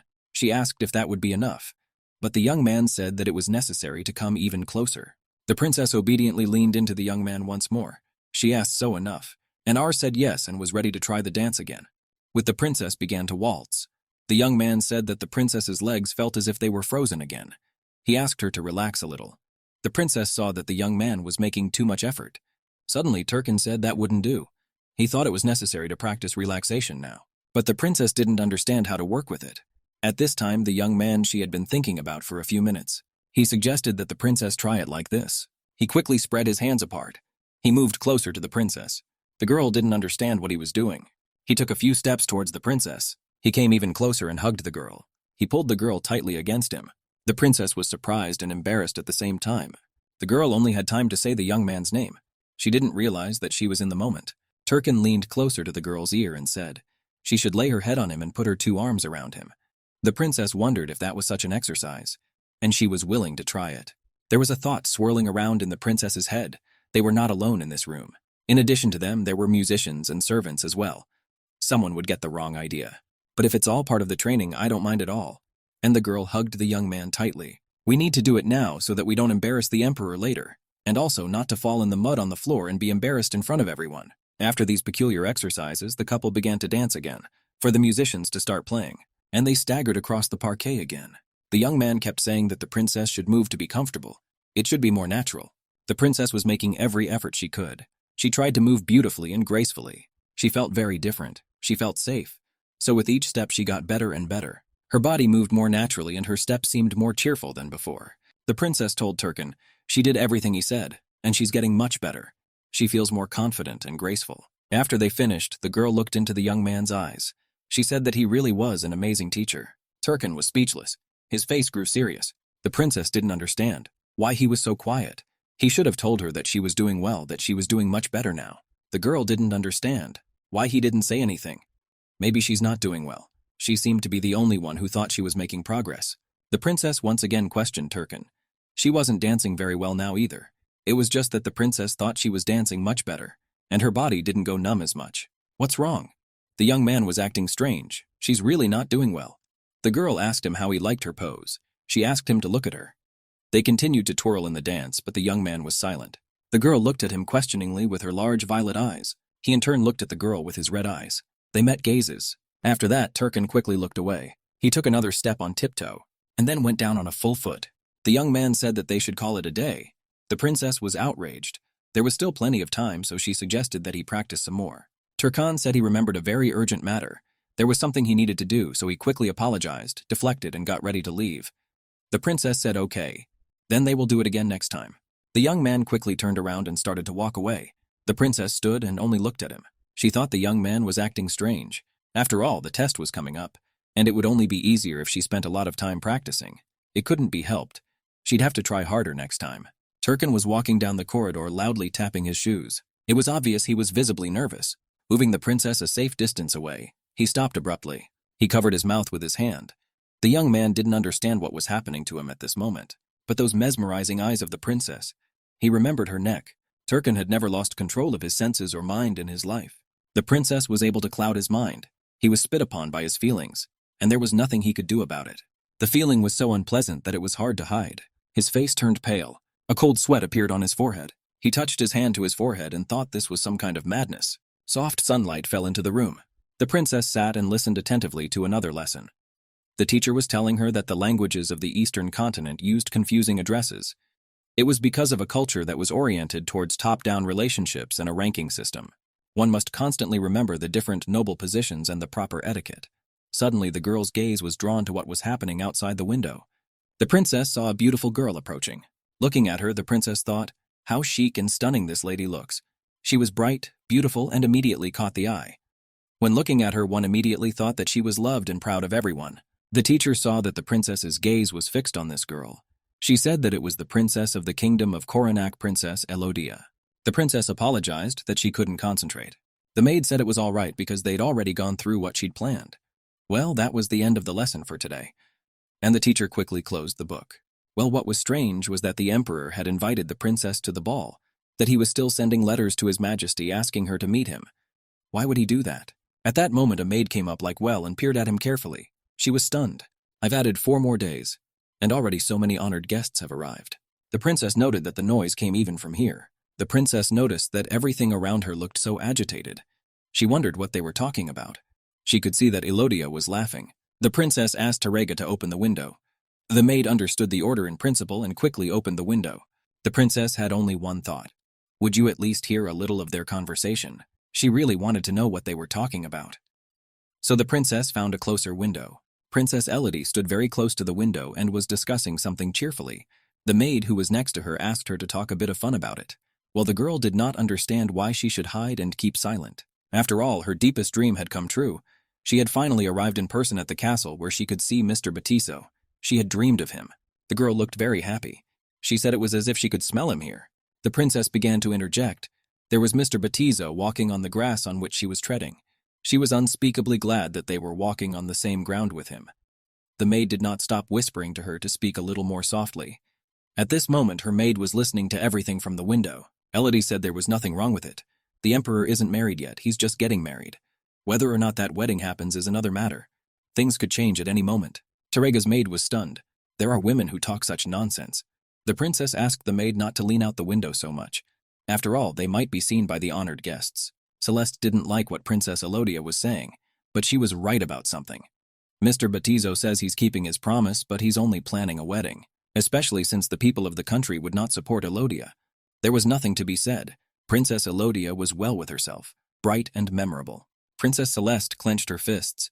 Her position was still precarious. There could be no indiscretion. At that moment, the princess began to hurry somewhere. The maid asked where she was going. The girl was going to repeat what she had learnt today. That's when the maid closed the window. She said she was done for the day. But the princess thought that she had to do something to be like the woman who had always been a princess. The maid only asked her not to overdo it. Yet the maid continued to stare out the window. She didn't understand one thing. All the guests had come by invitation. And this girl had not even received an invitation. Then why was she so confident and came here on her own? Celeste inquired. It was the princess who didn't get the invitation. This time the princess opened a book and started flipping through it quickly. She tried to concentrate and read something in the book, but her thoughts were on something else entirely. And then came their dance lesson again. The girl and Turkin circled the room. Steps should now be made in tone, and the left foot must be drawn back a little. The young man praised the princess. She danced beautifully today. She can do it. Turkin said it couldn't be called a good dance, but it was enough skill not to embarrass herself at the ball. The princess understood. She had to work and work and work. The princess understood, of course, that it would be difficult for her to reach the level of the girls who had been trained to do this from early childhood. After she saw Princess Elodia, she got even more excited. Turkin stopped his gaze on the girl again, and again a feeling arose in his mind. He quickly backed away from the girl a little and said that they would stop there today. The princess was indignant. After all, he himself says that her skill is not enough. She begged him to continue, but Turkin stood his ground. He said that was enough for now. That's something to be envied already. The princess wondered if this was some kind of excuse. He wanted to run away and leave her again, just like last time. But it wasn't like that. The princess was surprised. Her face became happy, so she had really become a better person. Turkin said that compared to him, no one would dance better than the princess. Her hours quickly smiled. The young man asked if it might be worth resting until the next lesson. The princess said that when he compares her to himself. I mean, that means she's not as good as him. Turkin apologized and asked him to forgive him if he was rude. The princess said it was okay. She felt much better from his praise anyway. The young man said it was very good. He asked the princess to rest for a while. In the meantime, he would bring her some water. And now he brought a glass of water for the princess. The young man asked if she had seen Princess Elodia. Celeste said that yes, she had seen her by chance. The princess asked, did His Majesty invite her too? Turkin said that was right. Who to invite and the nobles were decided only by Mr. Batizo himself. Then why did he ask her out? She's always sending him letters asking him to go out with her. And the princess's hands trembled. Turkin was surprised how she knew about these letters. Her face became very surprised. The young man realized that with her temperament it was no wonder rumors spread like that. Princess Elodia had her nose in everything. Celeste surmised that the emperor most likely knew that this ball was the best place to introduce her. But the princess was very curious to know why he had invited this princess. Turkin realized that Celeste was very worried about this. The princess was just wondering if there was something she needed to know. Turkin said he's been ignoring her and turning her down, but she keeps sending letters. So he invited her in the hope that she would see that the emperor has a fiancé. And maybe after that she'll back off. Except Celestia didn't seem like the kind of person who would settle down and just back off. Turkin was surprised. Had the princess really met her in person? Means said that she had not seen her in person, but had seen the moment the princess arrived in the kingdom. She saw her through the window. She also heard her talking. The princess was sure that this girl was unlikely to back down. Turkin's words were very puzzling. Could it really be so? The princess asked not to speak as if it was of no concern to her at all. She was serious and wanted to understand the matter as well. After that, the young man quickly walked over to the princess and sat down beside her. He said that in that case it was Celestia who needed to be the one to harass the princess. The girl was surprised. Should she really be the one to harass the princess? It seemed to Turkin that was the best solution. She'd better do it herself. There was a look of surprise in the princess's eyes. Yes, this young man has been the princess's rock all this time. Except he can't be trusted with the princess, and she can't go first and figure it out on her own. But she needs to think of something, and the girl naturally has a glass of water in her hand. However, if Princess Elodia were to constantly provoke, Celeste clenched the glass of water in her hands. Then she has to answer for it. Semester's face grew stern. The events took place in the imperial palace. The mannequin was already wearing a dress for the ball. It was very beautiful, with intricate bows and ruffles. The maid and Sylvester just couldn't contain their emotions. In general, it was the first time she had ever seen such beauty. The princess said similarly, she had never seen such beautiful outfits, much less worn them. The maid came and said that the dress was not quite ready yet, but they'll have it ready in time for the ball. It'll be perfect. She walked over and ran her hand over her leggings. She couldn't believe that she would be wearing this dress to the ball. For her to wear one of these. And the girl took another look at the dress and the decor on it. The princess said it had too many frills. It was like someone else's dress. The princess caught herself thinking that she was being overly imaginative. Suddenly someone called out loudly to the princess. She was called to go quickly. The voice that called out belonged to Terega. The maid quickly took the princess to the window and asked her to see who had arrived. The princess was surprised. Her eyes just radiated amazement. In the street, she saw a young man. It was an old friend of hers, and she couldn't believe her eyes that it was an Aranad. The princess looked out the window with bated breath. She lifted her dress and ran across the room. The maid only had time to shout where she was going in such a hurry. The princess said that she was running to say hello to Aranad. The maids were very worried about the princess and asked her to take her time, so that she would not accidentally trip and fall. The princess quickly ran down the steps. Only the clatter of her heels could be heard. Aranad was the only friend in Calixa, who was always at her side. He always supported the princess. He was the only person who had written to her all this time. He was the only one who came to see her, even in the worst place. A feeling of happiness overwhelmed the girl, and the girl remembered the events that took place a few years ago in the palace dungeon. The princess peered through the bars and was surprised that a young man had come to her. No one had ever come to her in the dungeon. It was as if everyone had forgotten about her. The young man said that he had come because he really wanted to see him. The young man smiled cheerfully. The princess was strange. Does a young man really want to see a princess who can't help him in any way? Well, the young man had no such intentions at all. He just wanted to be friends with the princess. To be honest, he was a loner in this castle himself. That's why he came to this dungeon by himself. Everyone the young man knew from the imperial family was very arrogant. The princess was very different from them. She was touched by those words. She was very pleased to hear it. And then the princess asked the young man what his name was. The young man replied that his name was Aranad. His name is Arenda the Lebanese. And the young man put his hand to his heart. And now she was almost to her mate. The young man turned around and didn't realize at once. He was very surprised to see the soloist here. Turkin stood behind a bush and watched the meeting carefully. He did not understand why the princess was running to this young man. The girl held out her arms to him in joy, and she threw herself into the young man's arms with all her might. She said she missed him very much. The young man was surprised. The village herd still embraced him with joy. The girl wondered if he too had been invited to this ball. She also asked the young man how he was feeling. She also asked him about the long drive from the Colosseum, how he could get here so quickly. Was it hard for him on the road? The young man said that if she did not let him go immediately, she would strangle him. The princess came to her senses and loosened her embrace. Turkin watched the young man's every action of the princess carefully. He never left, but stayed a little ways away. She hugged the young man so hard because she missed him very, very much. She left without even saying goodbye. The princess asked the young man to come inside. She wanted to talk to him very much. Then the princess realized that most likely the young man was very tired, and he should definitely rest. Aranad said he wasn't tired, but there was nothing wrong with the two of them socializing together. The princess came to her senses. It was all right. She shouldn't be alone with the young man for too long. She could see that the boy felt fine, unlike her. She was having a hard time traveling. The young man said he hadn't spent a day in the carriage, as it was very far away, so he took advantage of traveling through space. The princess was surprised. It was good that he had such capabilities. And the girl said again that she missed him very, very much. The young man said that it was no longer dungeons for the princess here, and she began to clap her hands on his arms. She was just very, very happy. The princess suggested we have breakfast together tomorrow. The young man said it was okay, and he's totally fine with it. The princess said she would send a man for him tomorrow, then they can talk tomorrow. That the princess was all right. He said he had to go now. The princess wished him a good rest and waved cheerfully. The young man similarly raised his hand and waved to the princess. It was a great relief to see that her friend was perfectly fine. She was always worried about his poor health.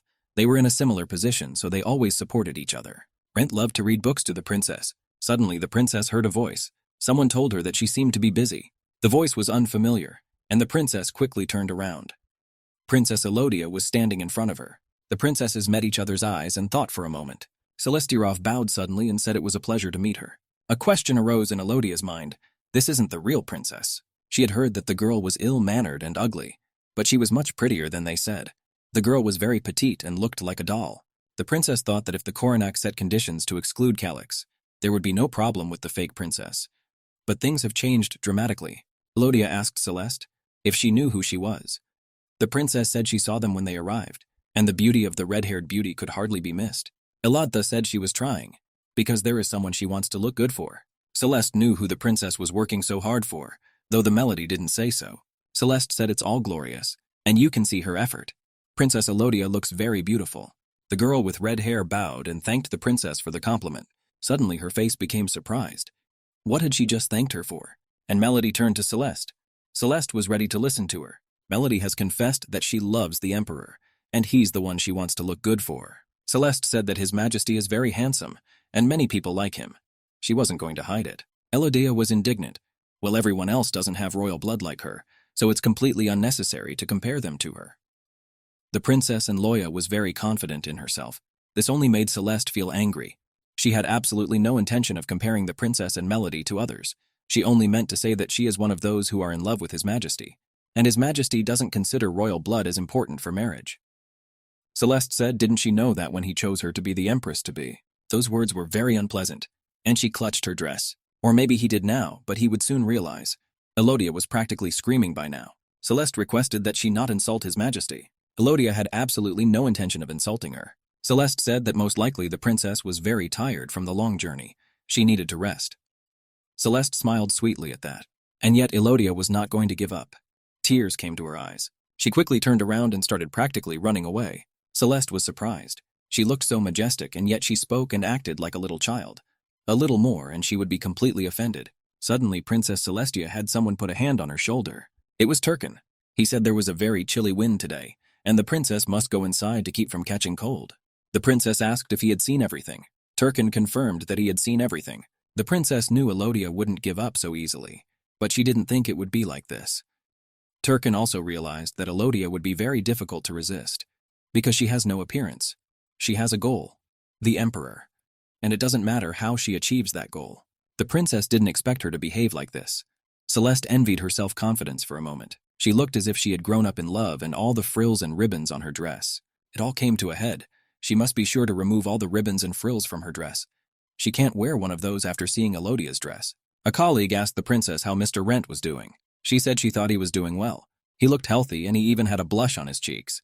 That was very wonderful. She was always worried about him too. Celeste said that they had agreed to see each other tomorrow morning. There's so much she wants to ask him. She didn't even know where to start. Suddenly another maid came in and said that the princess was asked to deliver a message. Princess and Elodia wants to have dinner with her tomorrow night. Princess Celeste was surprised by this statement. There was very little time left before dinner. Why would she suddenly want to meet the princess so suddenly? What was the reason for that? The princess wondered. Celeste thought that Princess Elodia just didn't know what to do. Well, it couldn't be helped. She would have to meet her. So Princess Celestia said to tell Princess Elodia that she agreed to meet her. And so the day came for Princess Celeste and Princess Elodia to meet. Princess Elodia wanted to welcome Celesta. Elodia thanked Celesta for the invitation. There were all sorts of goodies on the plate. Princess Celeste smiled. Is that what a guest should do? After all, she was the first to offer to dine together. Princess Celeste as hostess should have invited her. Elodia's gaze became stern. She wasn't very pleased to hear that Celeste already thought she was the mistress of the place. And Princess Elodia said if she didn't think it was wrong to call herself mistress before the wedding, things could still turn out another way. At this point, Princess Silvestra asked the maid to serve her a cake. According to rumors, Elodia knew that no wedding date had been chosen yet, and she would become mistress of the Kalinef only after the marriage ceremony. It was as if the stylist could hear her through the words. Celeste asked, "Isn't what is called a wedding to announce it to everyone? The fact that she became empress is a decision made by His Majesty himself. Was it really Princess Elodia of His Majesty's will?" The princess's gaze became even more stern. She didn't want to oppose the emperor's will at all. She just reasoned about what was right and what was wrong. Celeste noted that what is right and what is wrong is decided by His Majesty, but not by the princess who came to the kingdom for a holiday. Princess Elodia's lip twisted. There was something she wanted to say to Celeste, but she was silent. Celeste looked at the princess carefully and took a sip of wine. Princess Elodia was certain that she would be the one to become Empress Kalinef. According to Princess Celeste, she would never be. Princess Celeste was very surprised at Elodia's self-confidence. Elodia asked if the girl thought she was being very cheeky. Celeste didn't think so at all. She even wondered why the other princess thought of her that way. A fake princess with such low origins. Does she really want to take the place of the empress? Does she really think she can do it? Elodia was sure of something else entirely. Which way can the place of empress go to someone who doesn't even have royal blood? At that moment, the village with you quickly put her wineglass on the table. Elodia continued her story. Doesn't the princess realize that when she becomes empress, she will be a great loss to this country and to His Majesty? Had she not thought of that? Abroad, prestige and status will fall, and there's no way a princess can gain the respect of the people of this country. Celeste looked stern. Elodia looked happy saying that to the princess. She's tried to accept this situation, but right now she just can't leave things the way they are. Celeste told the princess that she didn't know how brazen she was being. Elodia was sure she hadn't done anything impertinent. At this point, Celeste asked if sending offer letters wasn't cheeky. She continued to do this systematically, even though His Majesty did not reply. Elodia was surprised that Celeste knew about these letters. Suppose she did it when His Majesty was not engaged. But the situation is different now. The emperor is already engaged.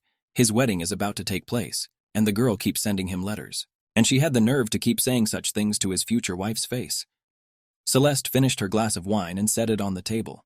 Celeste continued, "It goes without saying that it's rude. It also raises doubts about her morals." At that moment, Elodia pushed back her chair. She asked, "And now what?" She didn't even protest that she was being impertinent.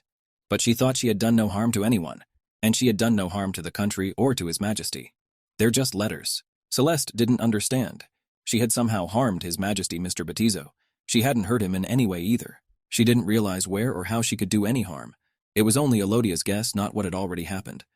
The princess asked what about her. Even though Mr. Batizo has turned you down, she keeps sending him letters of proposal, which embarrasses him. She is also making a mockery of her kingdom of crowns. Doesn't she know that even ordinary people are already talking about it? Carefully looked into Elodia's eyes. She continued to sing the red wine. Did Elodia really think that rumors of her letters were only circulating inside the Kalinef? Elodia began to shake. She hadn't realized that her letters were known all over the country and far beyond. It was, of course, very violent. At that moment, Elodia jumped up from her seat and said she had to go now. Elodia quickly turned around and started to walk away. Celeste realized that even though she had spoken, and her origins, she still didn't want to hurt Elodia. Celeste's enemies were growing in number, and that made her uncomfortable. At that moment, someone knocked on the door and called out to the princess. It was Turkin. She asked him when he had come. The young man said he had just come. The young man said he heard from Terega that she was dining with Princess Elodia, and figured they were most likely done by now. Mean said that's how it turned out. Their conversation wasn't very long. All she said was that after meeting her, she felt a strange feeling. She and the princess with her kingdom and all the aristocracy behind her. Anyone would say she's the best person to be empress. Turkin clarified once more. Had she sensed danger? Asked the Celeste not to worry. Mr. Batiza would be sure to keep his promise. Even though he says so, words aren't enough. You need some kind of promise to make things work the way they should. The princess needed a promise to show everyone. She needed a guarantee that she would be the empress, so that she could speak confidently about it. The events took place in the living room. In the village, Sta met her friend, and he was surprised that she had written the letter herself. Celeste started her schooling, and now she can read and write well on her own, and she also knows many words. The young man was amazed. It was amazing. She had studied so hard, and now everyone could see the excellent results. Celestia was very pleased to receive praise from her friend. She also said that she is studying different subjects. The young man listened very carefully and looked at the girl. The ring on the girl's finger caught his attention even more. Celestia has studied the history of Kalinef and the history of Calixa.